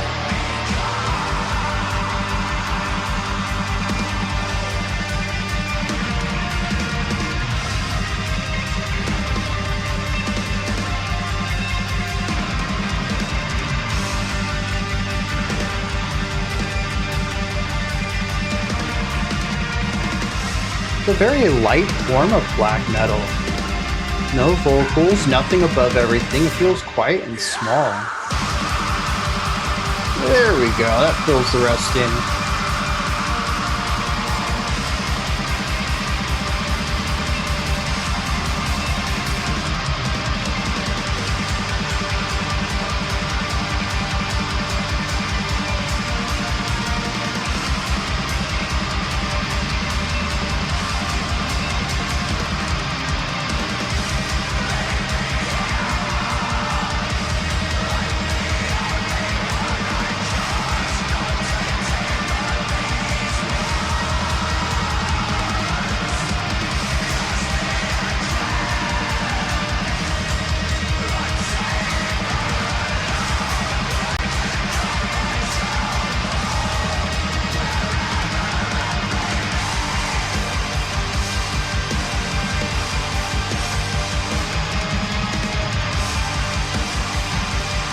Yeah, wait, and then...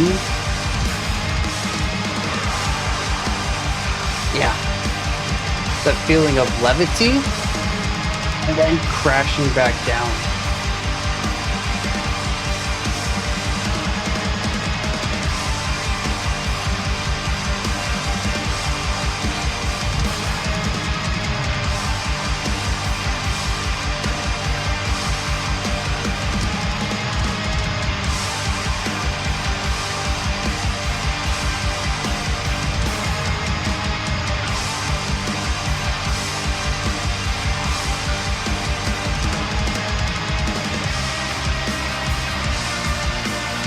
Ooh, tossing in a bit of a melancholic vibe here.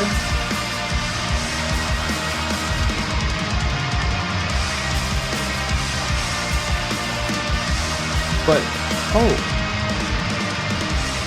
there is a positive uplift.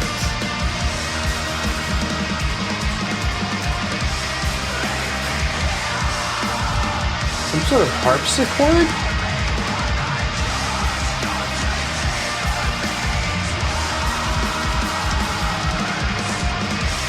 I don't know.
I think this is the most Relentless song so far.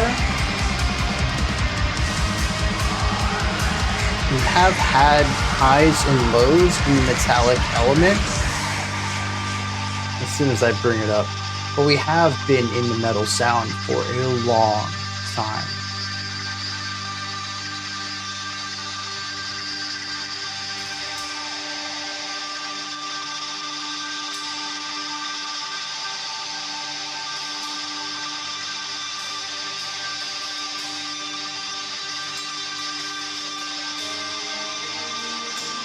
Well, I thought that was Eerie based off the first note, but it changed going through that rift.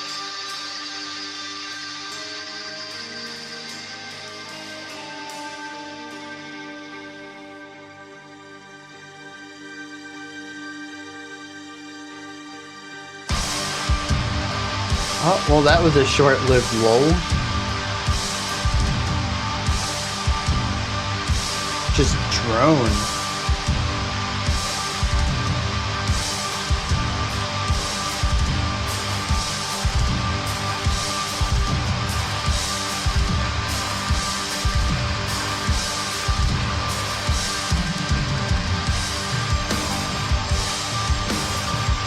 Really high-pitched synth again. It is very draining to listen to. I'm not a big fan of them, even though I understand they're necessary to help get through all the noise.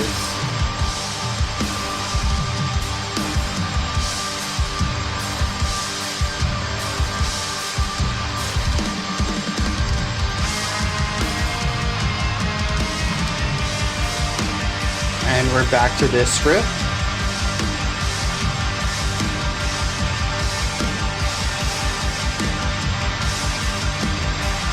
And another drone.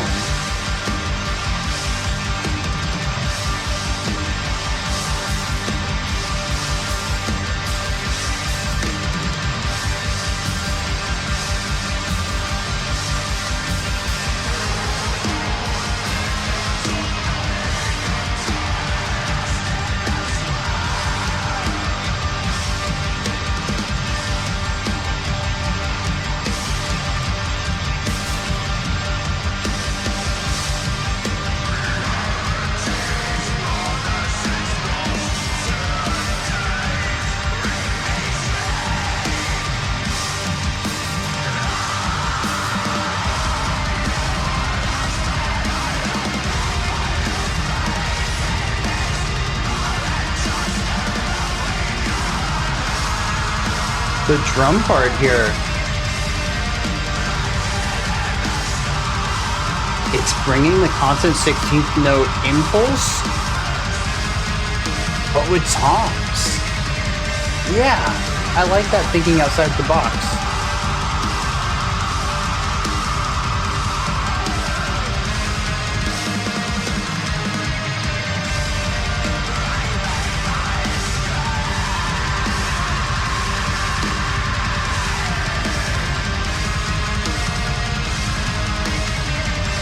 The synths are only giving us 2 chords.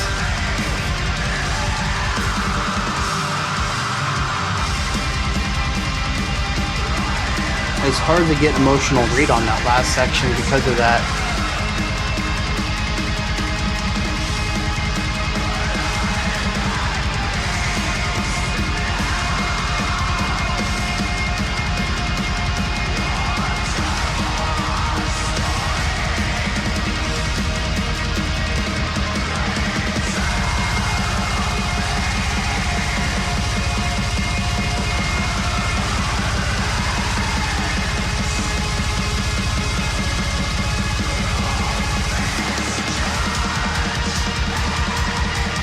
The cymbals plus the synths going for this more angelic direction, building into this.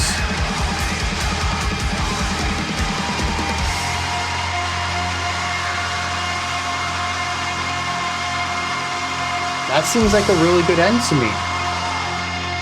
But there's still 5 minutes of music ahead of us.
It's interesting, as soft as a lot of the percussion is, I really wish that there was a softness applied to the synth work as well.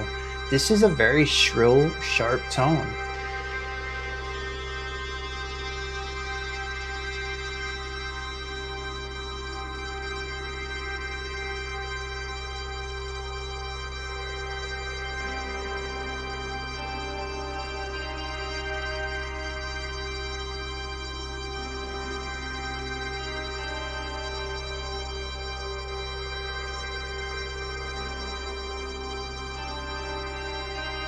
And I think this section would work just fine with the reverb only.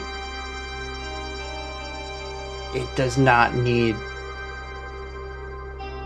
Thank you. That drone was certainly not great.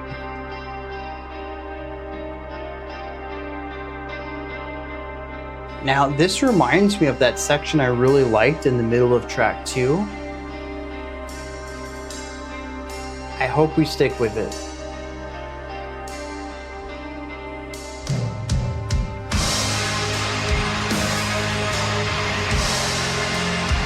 Ooh. The weight of defeat.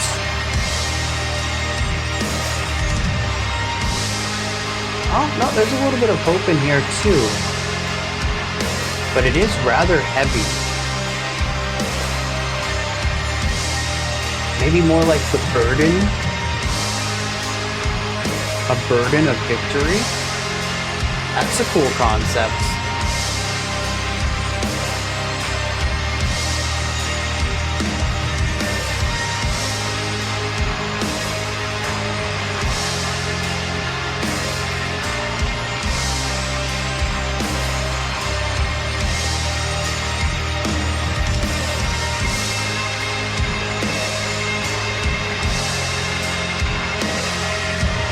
I feel like I've heard this progression somewhere too, primarily the chord progression on the left guitar.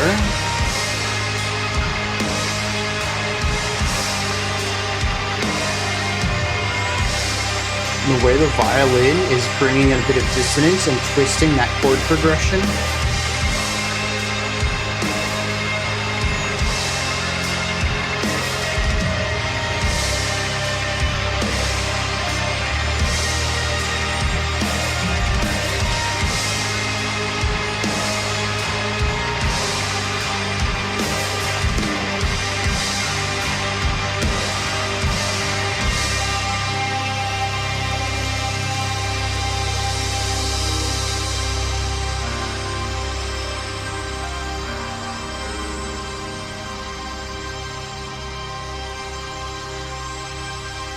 Just kind of wrapping this up this way.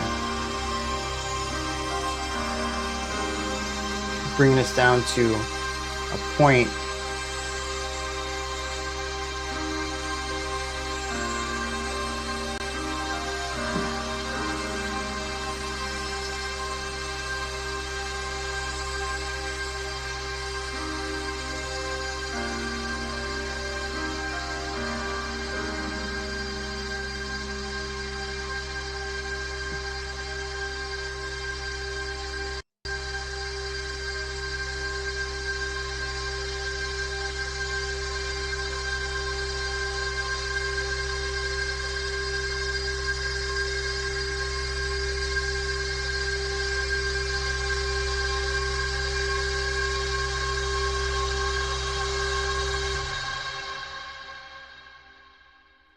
Interesting.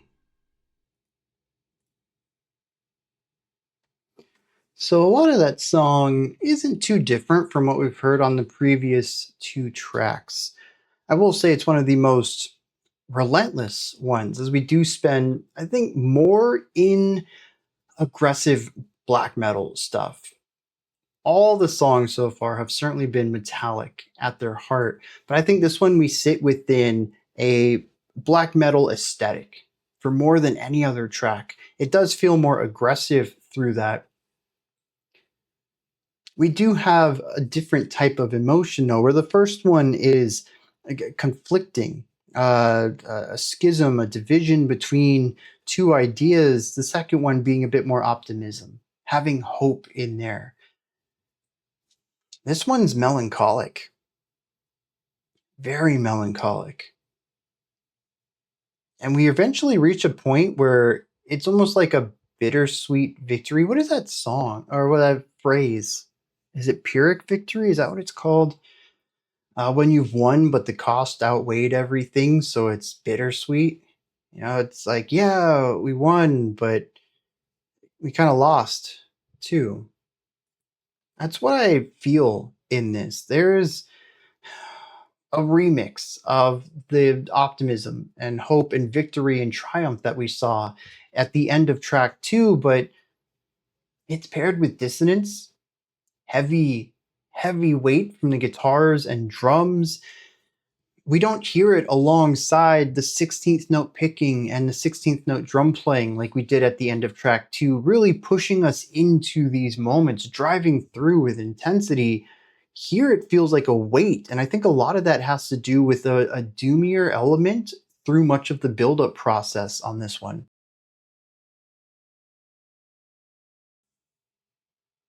But by the time we actually hit any sort of positivity, it's undercut. There's no way to take joy in this. And that takes us to the end of this song. Just drone. A nice lick that feels defeatist, if anything else. It's got a little bit of movement to it, but harmonically, it feels like giving up. It's the end of something. Maybe it's the end of whatever this battle is. Maybe this person doesn't need to contend with anyone else anymore. They finally made peace with who they are in the world. But for whatever reason, it feels negative. It's not the bittersweet element of the end of a journey, having to return back home after gone through this epic, grand tale, where you have to return to more of a mundane life. It's not that. It's defeat through victory. I mentioned it's the burden of victory. That's the phrase that really sticks with me here. And we just kind of play that on the guitar. We have these drones going on. Everything sort of fades out, and this one last drone starts getting more tense. It kind of has an uptick in pitch. It feels like it's turning from a tone into an alarm. It's rising in weight, in buzziness. I don't know a technical term for that. And then it also, right at the cusp of becoming something annoying, like the sound of a fly buzzing around you, it just turns into a fog and dissipates. That's how the song ends.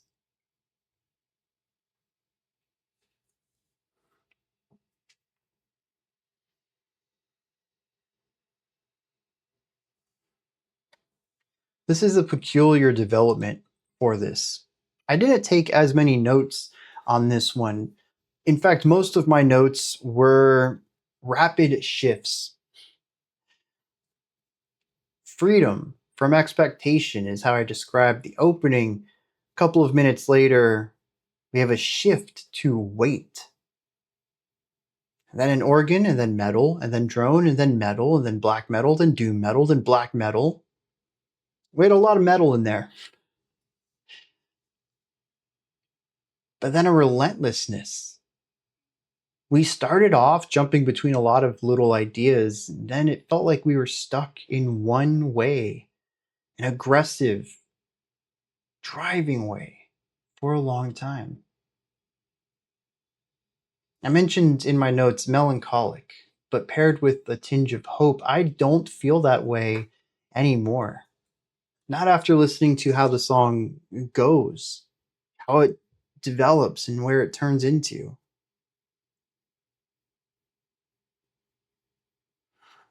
It is interesting, then, I think, that as often as we have pure metal sound in here, just a driving intensity in a specific direction, this also is a track that I think has the most amount of drone moments in it. Synth drones, guitar drones, piano drones, all sorts of droning sections. In fact, we end on a drone. But it also has some really depressingly beautiful quiet sections too. The piano solo, um, I don't have a timestamp for that for some reason. The piano solo was gorgeous. We started the track off actually with some piano. That was cool. We bring the energy down a couple of times, and it never was enough for me. I always wanted something more, for it to last a little longer. I think part of me knew that something about this wasn't going in a good direction.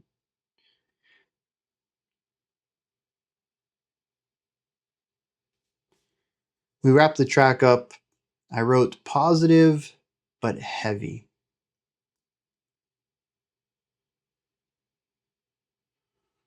Really curious where the lyrics go on this one. I don't think I have much else to add to this.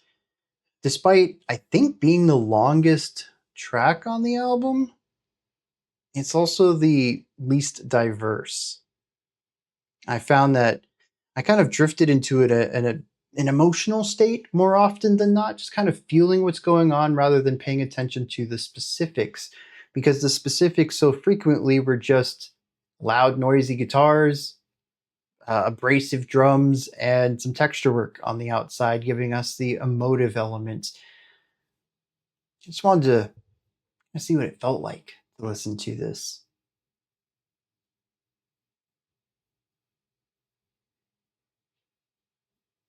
Let's dive into some lyrics, see what's going on there. Here we have the story of someone who, much later in their life, still wrestles with all of what we've been exploring on this album, but they act as a beacon of hope for others. At the beginning, he says, "If only I knew what this weather worn face would see, I'd have set sail for another shore. These seas, tumultuous and merciless, those sent to guide me, only drove me deeper into storms, beset into defeat, gripped by paralysis, pummeled by relentless rains of doubt and despair." Obviously, we're not talking about a literal seafaring journey here, but about life. He says, "If I knew now, or if I knew then what I know now, I would have walked a very different path. I would have lived a different life." But what ended up happening was series of events in my life, one after another, beating me down. Terrible event after terrible event. He references this as tumultuous seas being merciless. He talks about how people who came into his life ended up only hurting him. Those sent to guide me only drove me deeper into storms. He says that he was constantly affronted by defeat, paralysis, doubt, and despair. Life has been tough. And if I knew better, I would have gone a different route. Says, but despite the weight of it all, I'm not sure if I felt it at all. As I sank like a stone, I feared too much to ask of you to reach down and pull me in, or to just turn away and let me go. I like this. It isn't just that they feel like they're too much of a burden on others to ask for help, but it also is paralyzing to even tell someone to leave. It's just easier to check out. Just be emotionally devoid and unattached, detached. That's a good word there. And just let things happen. If people stick in your life, they stick around in your life. If they don't, they don't. No harm, no foul, because there's nothing to lose, nothing to gain, nothing's put on the line anyways. But it isn't out of distrust, it's out of paralysis, it's out of fear. It says, "Leave me here. I'm the only one I trust not to deepen these wounds. Cast me adrift. I'm safer alone. I can guide myself home wherever that may be." I think a lot of this has to do with just a general distrust of people. After you have been through so much in your life, and then you find that people still take advantage of you. Again, referencing earlier that all those who were sent to guide me only drove me deeper into storms. He says, why am I numb to the terrors I've seen, to the pain I have felt, to the fear that I've known? Countless in numbers they are. They say they are my strength, but every scar is a weight pulling me further, and each make me sink. He further talks about thinking back on the past and having that also cause him to spiral. Forlorn visions of bygone times are lost in the swell. Reality's rawness is lost to the days. Just bring me sleep. This all paints the picture of somebody who's been cast aside by society, both at large and on individual levels. And I think that's what makes this final stanza hit so hard. He says, you are lost, but I have found my own place in this maladjusted world we call home. I hid in the stars. I conjured a world. I made my escape. You cannot hurt me here. I longed for the same as you, but I'm at peace now. Whatever this story they tell of me, through the lens of misjudgment, means nothing to me here with my doors open wide. Come find me. The world tried to beat him down, and he stood back up, as we saw in track 2. He says, my history has not been a great one, but I'm good now, and I'm not going to let anyone trample on me ever again. Now, there's a sadness to all of this, though. I really thought track 2 was leading towards a safety in numbers, about reaching out to people and making connections and having that be your strength. And here we find somebody who has completely escaped, found an island by themselves, doesn't hide there. As he says, my doors are open wide. Come find me. He says, if you have stories to tell of misjudgment, I'm here to tell you they're wrong. But he's at peace by himself. And while I do think that there's a positivity to that, finding that peace, finally, after this entire album, it is one of loneliness. And I think that there is a little bit of a bittersweet element there. Maybe that's what the song is going for then. The doom and gloom of this track is about the hardships. It's about how I don't know, how it looks like there's no light at the end of the tunnel, nothing to go towards. You're just stuck in the dark, hungry and tired forever. Eventually, though, we find a little bit of brightness, but it is a double-edged sword. The brightness is isolation. Society has done you wrong, so divorce yourself from society, from people at large. You find hope in that. You find peace, sure. But it's a shame because human connection is so important. And this person has obviously been irrevocably scarred by their connections to people in the past. I understand why they are the way they are. That doesn't make it any less tragic, though.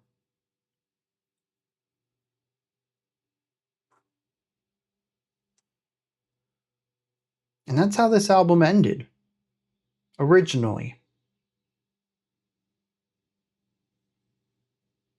I had mentioned the burden of victory. I think that kind of fits here. We have found peace. The end goal was to have a life worth living.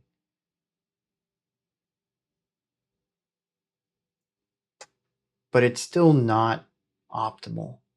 But it is the only thing that it seems like this person can do to get out of all that negativity they had explored, or not explored, they had been forced upon them previously in their life.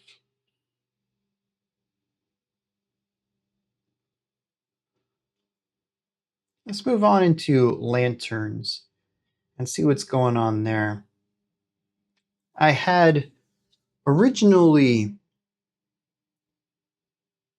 was originally trying to figure out if I should cover this, because technically it's a bonus track. I did a little bit of research during the last Lyrical dive, and it was a bonus track on the original version of this album, and it is now an official track on the LP mix, but it was also released as a single between the releases of these two versions of this album. So it kind of sits in a weird place where it's a bonus track and an isolated single and a dedicated part of the album, depending on how you're perceiving it, what releases you're looking at. I can't think of any other album where a bonus track on a subsequent release became a normal part of the album. Regardless, this is a bit on the shorter side. It's only 3 songs long, and this is a short track, comparatively so, being it only 12 minutes long. I figure why not do it? Bonus track or not, let's check out Lanterns and see how this might change the album in any way.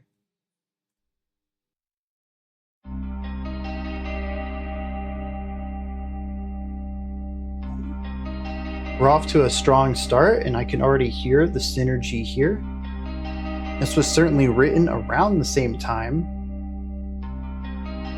I guess it's also possible the artist just has one style they've been exploring for their whole career, but usually you can hear the difference between album releases, like the kind of mental state the band was in at the time.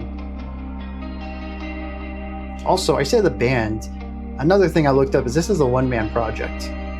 Dude literally plays every instrument. It's just wild.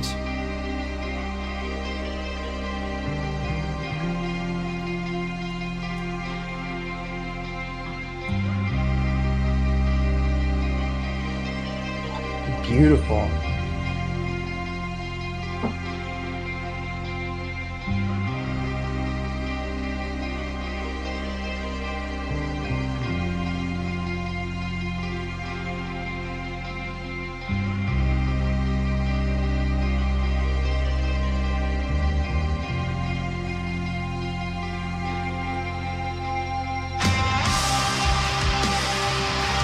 Yeah, so another track that fits into both a 3 and a 4 vibe. We saw this on tracks 1 and parts of track 2 as well. In fact, that cymbal, that 1, 2, 3, 1, 2, 3.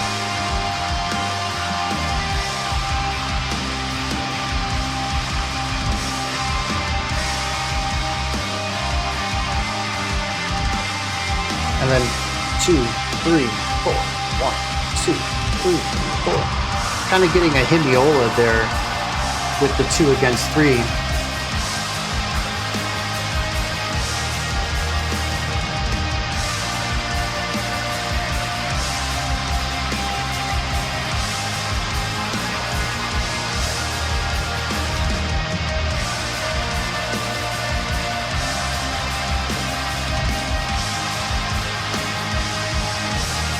It's very floaty. It has levity to it that we haven't seen in 20 minutes or so.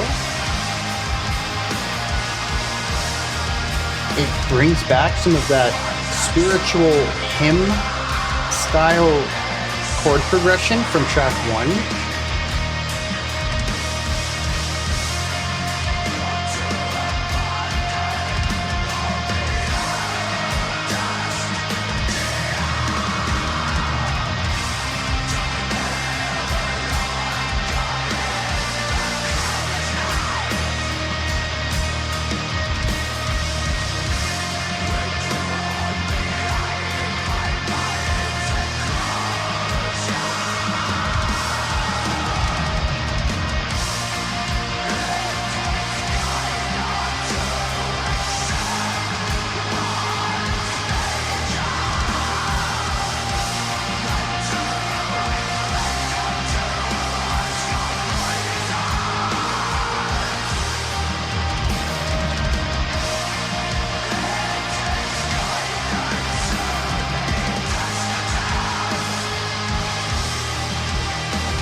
This is interesting too because it's more focused than the other tracks.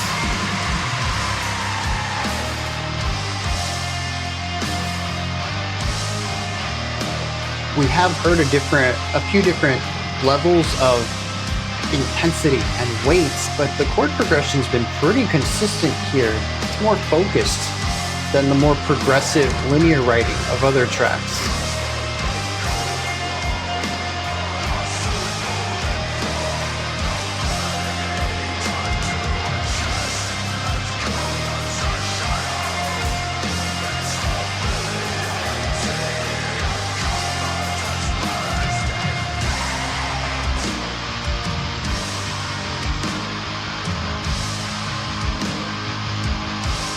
Interesting here, losing the high-end stuff.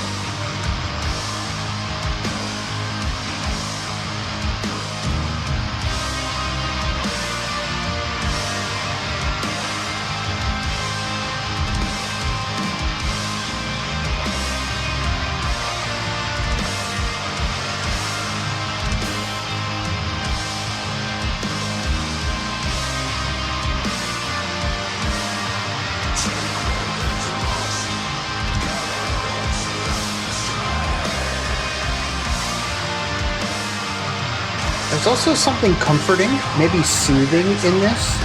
Part of it, I just think, is the implied slower tempo without the weight of the doomier side of stuff that we saw last track.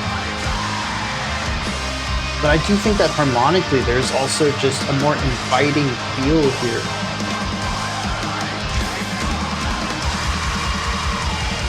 Well, there was, anyways.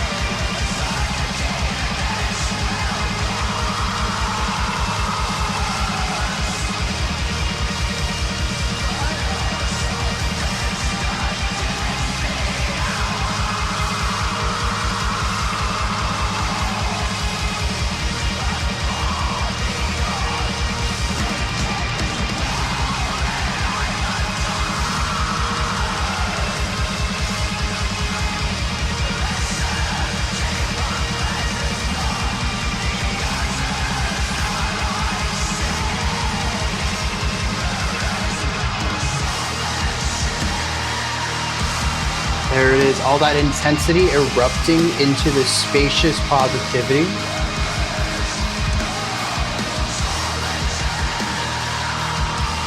It's not even victorious, it's exalting.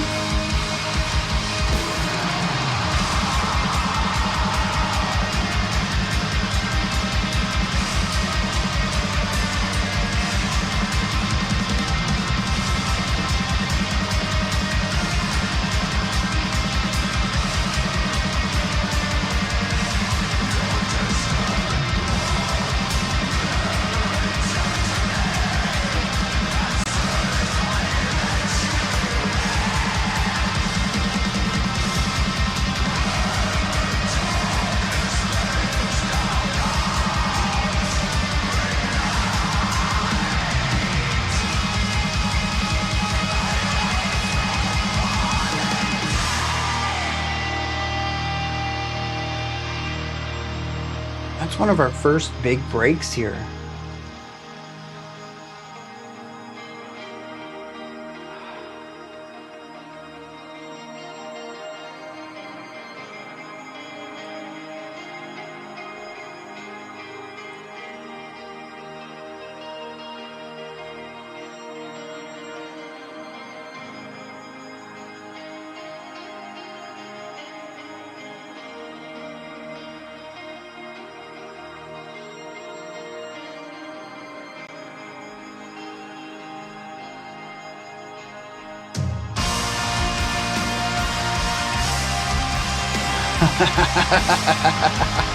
This is just pop rock, pop punk maybe, with a blackened aesthetic, and I'm kind of digging this.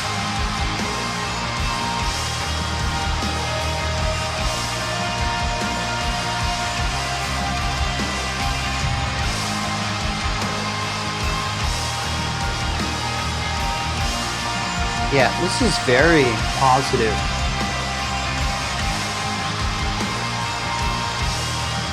I mean, I've done a lot of this swaying. I haven't really done that this album. This is definitely a swaying kind of song.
And a fade out.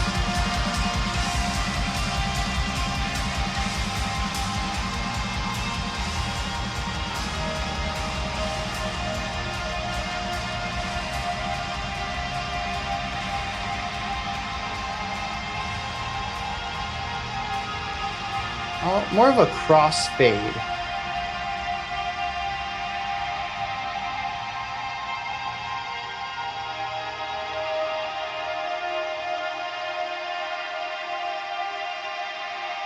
Would you consider this track,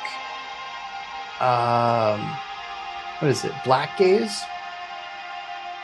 I definitely get some of that poppier, rockier side that indie rock and shoegaze adjacent music can kind of explore, but in a blackened environment, of definitely a more metallic general tone to these instruments. Particularly those last, 4 minutes or so, when I mentioned that it kind of went into a pop punk realm. I think that would be when I believe it went into that shoegaze realm. Not shoegaze, black gaze. Although also I think the black gaze we've listened to in the past hasn't been as vibrant. So maybe this is a different subgenre of black gaze. I just want to make sure there's nothing at the end, Let's be courteous. Those 10 seconds were put there. I'll let them play. Yeah, not a lot to add to this one, but I do really enjoy its inclusion. It drastically changes the album. It is a song that is hyper focused. I don't know if this is because of the shorter runtime or what. There's definitely something in here that feels quite distinct from the rest of the album. Some of that may be because it was recorded or written in a different mindset.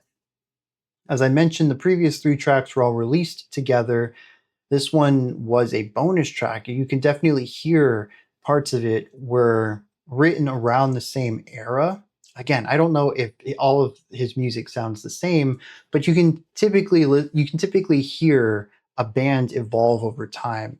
And even if you hear a B-side or a bonus track or something unfinished, you can usually, especially if it's released, 10 years after, hey, we found this one thing on our hard drive. It's not finished, but for the fans, we'll throw it out there. You'd be like, oh yeah, dude, that was definitely this era. It sounds so different from what they're making now. So you can kind of like hear compositional things that cross over when a band is working at a specific point in their life.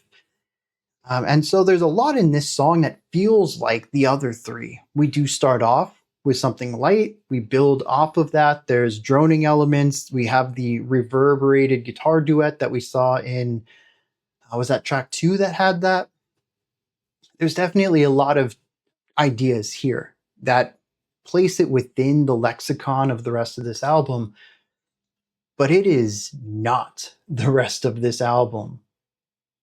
There is a youthful exuberance to this, a brightness and joyfulness that I don't even know how to describe yet. Um, and that's so different from the general emotional elements on this album. But the other thing it does different is it's hyper focused. The other tracks, I'm like, oh, they did this, and then they did this, and then they went to this, then they built on that, then they went to here. Track 3 was like every 50 seconds, a new idea coming at you. This was 2 moments. And honestly, there's a lot of overlap in what those moments were. It's just a very clear point when the riff changed. So I really just have one thing I need to bring up on this. The positivity, brother. This is phenomenal. It's like so open armed. It reminds me of like, what was this? Was this 90s? I don't know, dude. It might have been 90s, mid 90s, maybe right before we really got into like the uh, attitude. Everything's like extreme, bro. It was like, I don't know, something about like being open, hugs for everyone, just bring it in, man. And like, dude, that's what this feels like to me. There's so much positivity exuding off of this. And I love it. We start off with a beautiful guitar duet. Some drone alongside it to give you a nice home tone for all the other notes to create dyads off of. Sounds gorgeous. Metal comes in, we build off of this. Pretty typical stuff, right? Except here, it's embracing. It's open arms. It's accepting. There is no bittersweet, there is no duality, there is no clashing contrast here. This is just happy, joyous, open-armed metal. Bring it in, man. And I love that. And I had mentioned that we kind of stuck within that for a while, like 4 minutes maybe. Then that's when the song kicked in. Black metal, 16th notes, attacks from everywhere. Some of the synth stuff disappeared. It kind of reached a little bit of a darkness, but I really feel like this was supposed to be negativity trying to close it in, trying to bring us back to what the album was. And then it bursts. The volcano erupts, and this is the peak of the song as far as I'm concerned. Granted, we're in the middle of the track.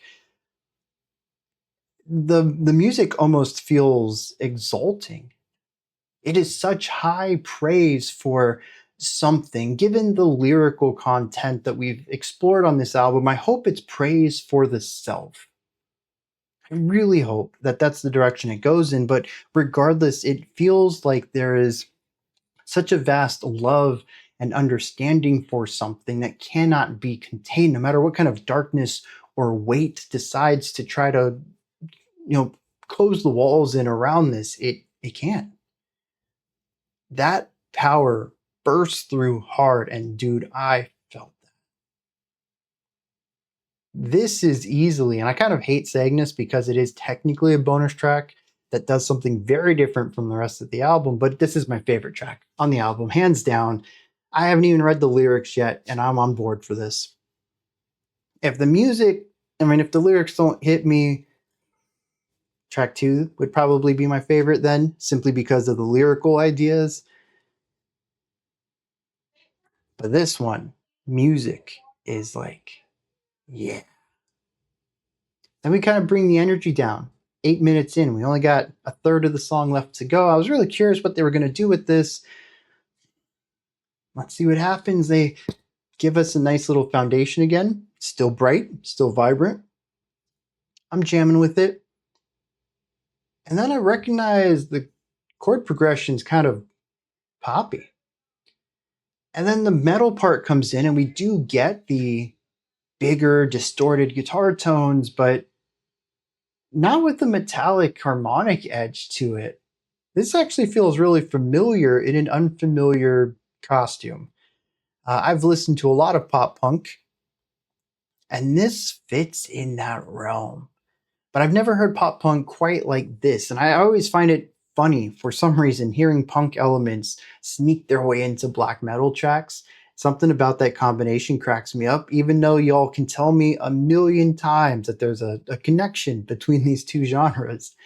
You give me like a punk drum beat in a black metal track, I'm gonna laugh. I don't know why. It's like a cat mooing or something. It catches me so off guard. And for this to go into a pop punk direction is very interesting, but they queued me up for it. And I think that's what helped me not find it comical or absurd, even. Because a lot of this song is very bright and uplifting, and they kind of were already going in that harmonic direction, anyways. And so I just really like the way that that song wraps up. They take this energy and just run with it. We have an interesting crossfade, and I'm not sure what to read into that. It's one of the few times I think I would have just embraced a traditional fade out.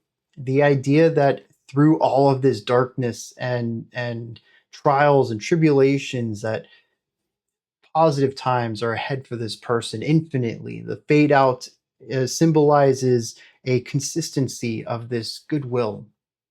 I really would have enjoyed that. Instead, though, we get this crossfade that, I don't know, leaves the song on a little bit of a bittersweet note, and I don't know how to interpret that within the context of this song just being overly positive, like darkness trying to surround light, and of course, light winning because darkness is stupid. What is that? Where did that come from? I didn't make that up. I got that from something. I think I modified it a little bit, but I can't think of what film that came from. I don't know. Y'all will have to let me know if you know. This is good though. A nice shorter track, feel good energy.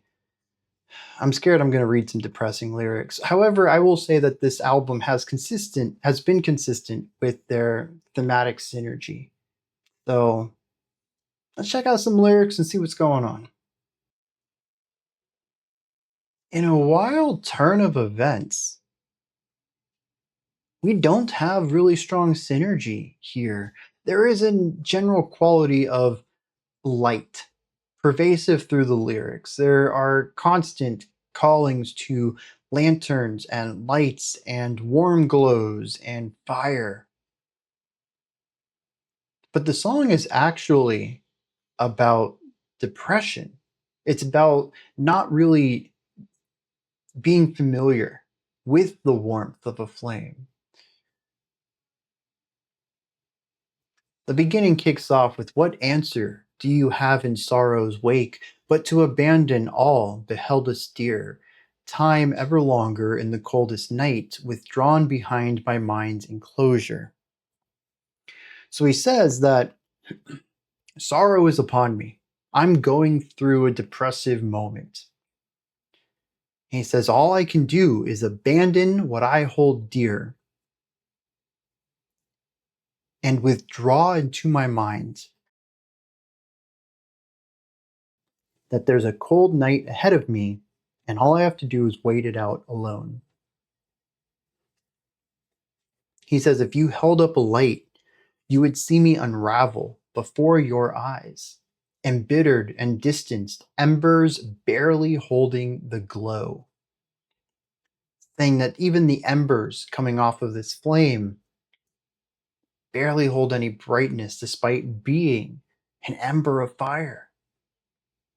He says to tremble at the thought of just one more day. Distant lanterns glow in the mist, but their warmth is alien to my skin. There is light out there. I can see it off in the distance, but I can't remember what that feels like.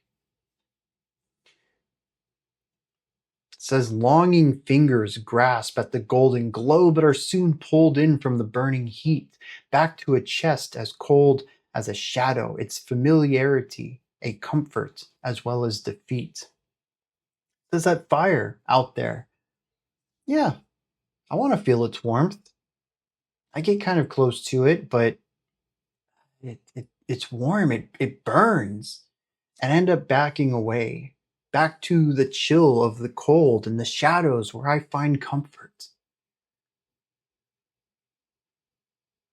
Says part of it is familiarity. It's just easier.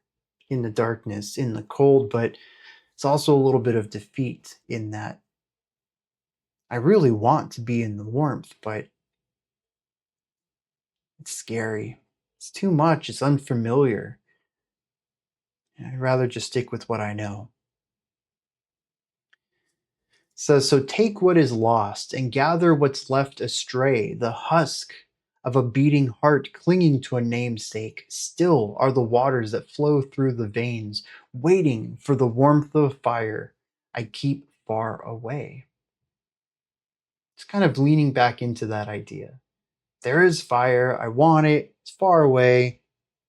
So I get what I can, I gather what I have, and maybe I'll try again. He says, though lucidity grants me with certainty that this will pass, but oh, so distant is the hour, and far beyond reaching is the world I have undone. This empty path bears not the answers that I seek, and there is no solace here. He says, in this depression, I feel cold, I feel alone, I feel in the darkness. I want fire, I want light, I want warmth, I want people. It's just too much for me to handle, though. He says, luckily, there's a part of me that realizes this will end. I just need to wait this out. He says, but the hour is oh so distant away. It takes so long. Maybe each of these events, they feel like they take longer than the last. He says that there's no solace here. There are no answers. Walking this path bears no good. But you kind of have to. There's no way out of this. He wraps it up saying, your distant warmth will return to me as soon as I let you in. When the darkness lays down arms, bring light, for mine wanes before the day. I really like this because it goes in a direction that I kind of hoped the album had pushed into, about the strength of others, of connecting with people. This entire album says, in my worst moments, I will spiral. My brain will take me away from people, will break the connections, sever the ties, and try to keep me in the darkness. But it will go away. Eventually, it'll leave. And at those moments, I really hope you're there to help pick me up. Because as soon as that darkness begins to lay down its arms, as soon as the darkness begins to let me free, it says, bring light, I will let you in, because my light wanes. Basically saying that he doesn't have a lot of strength by himself, but he understands that something that helps him get through the days, something to look forward to tomorrow, is someone else's light. And allowing the concept to permeate through this story, something that starts off really dark, is that community is what saves us. Our connections to people. It's what I really thought track 2 was about, and was a little bit bummed out that track 3 went towards a direction of isolation. This is a really nice counterpoint to that. And I think it's a beautiful way to wrap up the track here.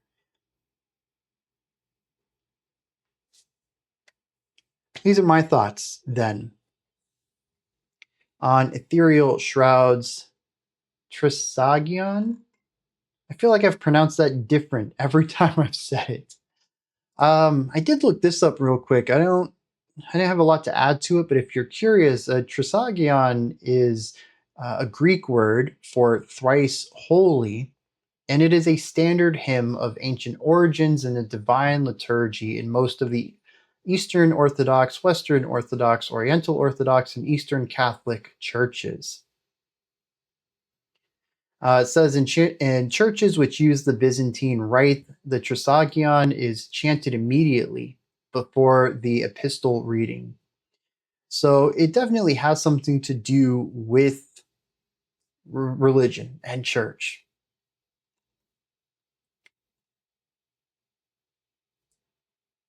Oh, interesting.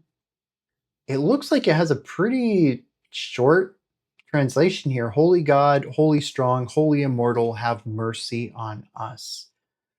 Now, I don't see too much of this in tracks 2 and 3, but it is very cool to see all of this sort of working together in track 1, having those more hymnic vibes in the music and directly speaking about religion at large within his experience with religion, and having a lot of that permeate through track 1.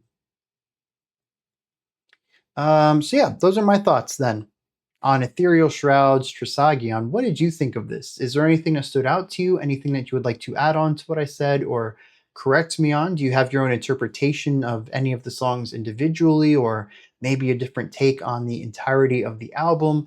Let me know. Put any of those, anything you want to add in those comments, or any other thoughts you might have. Put that stuff into the comment section. Above that, in the description box, you'll find a link to Linktree.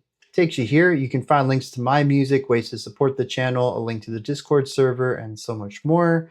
Above that, if you could, like, subscribe, and ring the bell. I greatly appreciate all three of those. All right, that wraps it up for today. I'll be back tomorrow, though, 5 p.m. Eastern Standard Time, 9 p.m. UTC. As you know, no, I won't. I did this last week, too. Tomorrow's Sunday. We have a live stream at 11 a.m. Eastern Standard Time, 3 p.m. UTC. It's probably going to go for about 2.5 hours, since I think we have more than the usual 11 songs for it. It'll be the last one of the month, so I will be wrapping up all of the final requests from my patrons for it.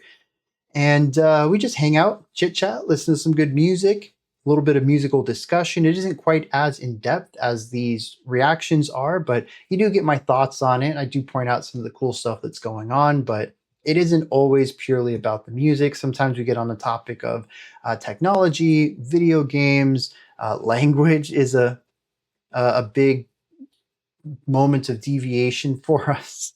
I don't know what it is about language, man. You start talking about the ways that language works, and I'm like, hey, let's get on that train. We're going in this direction now. But yeah, it's a fun time. Just really chill and light. If you can make it, I highly suggest you do. If you can't, though, I always post it up on the same day if you want to watch what we listened to and what we talked about later. And then Monday, we'll be back with the usual reactions. All right, until next time, remember to be critical, not cynical, of the music you listen to, and have a fantastic morning, afternoon, or evening, whenever you choose to watch my videos.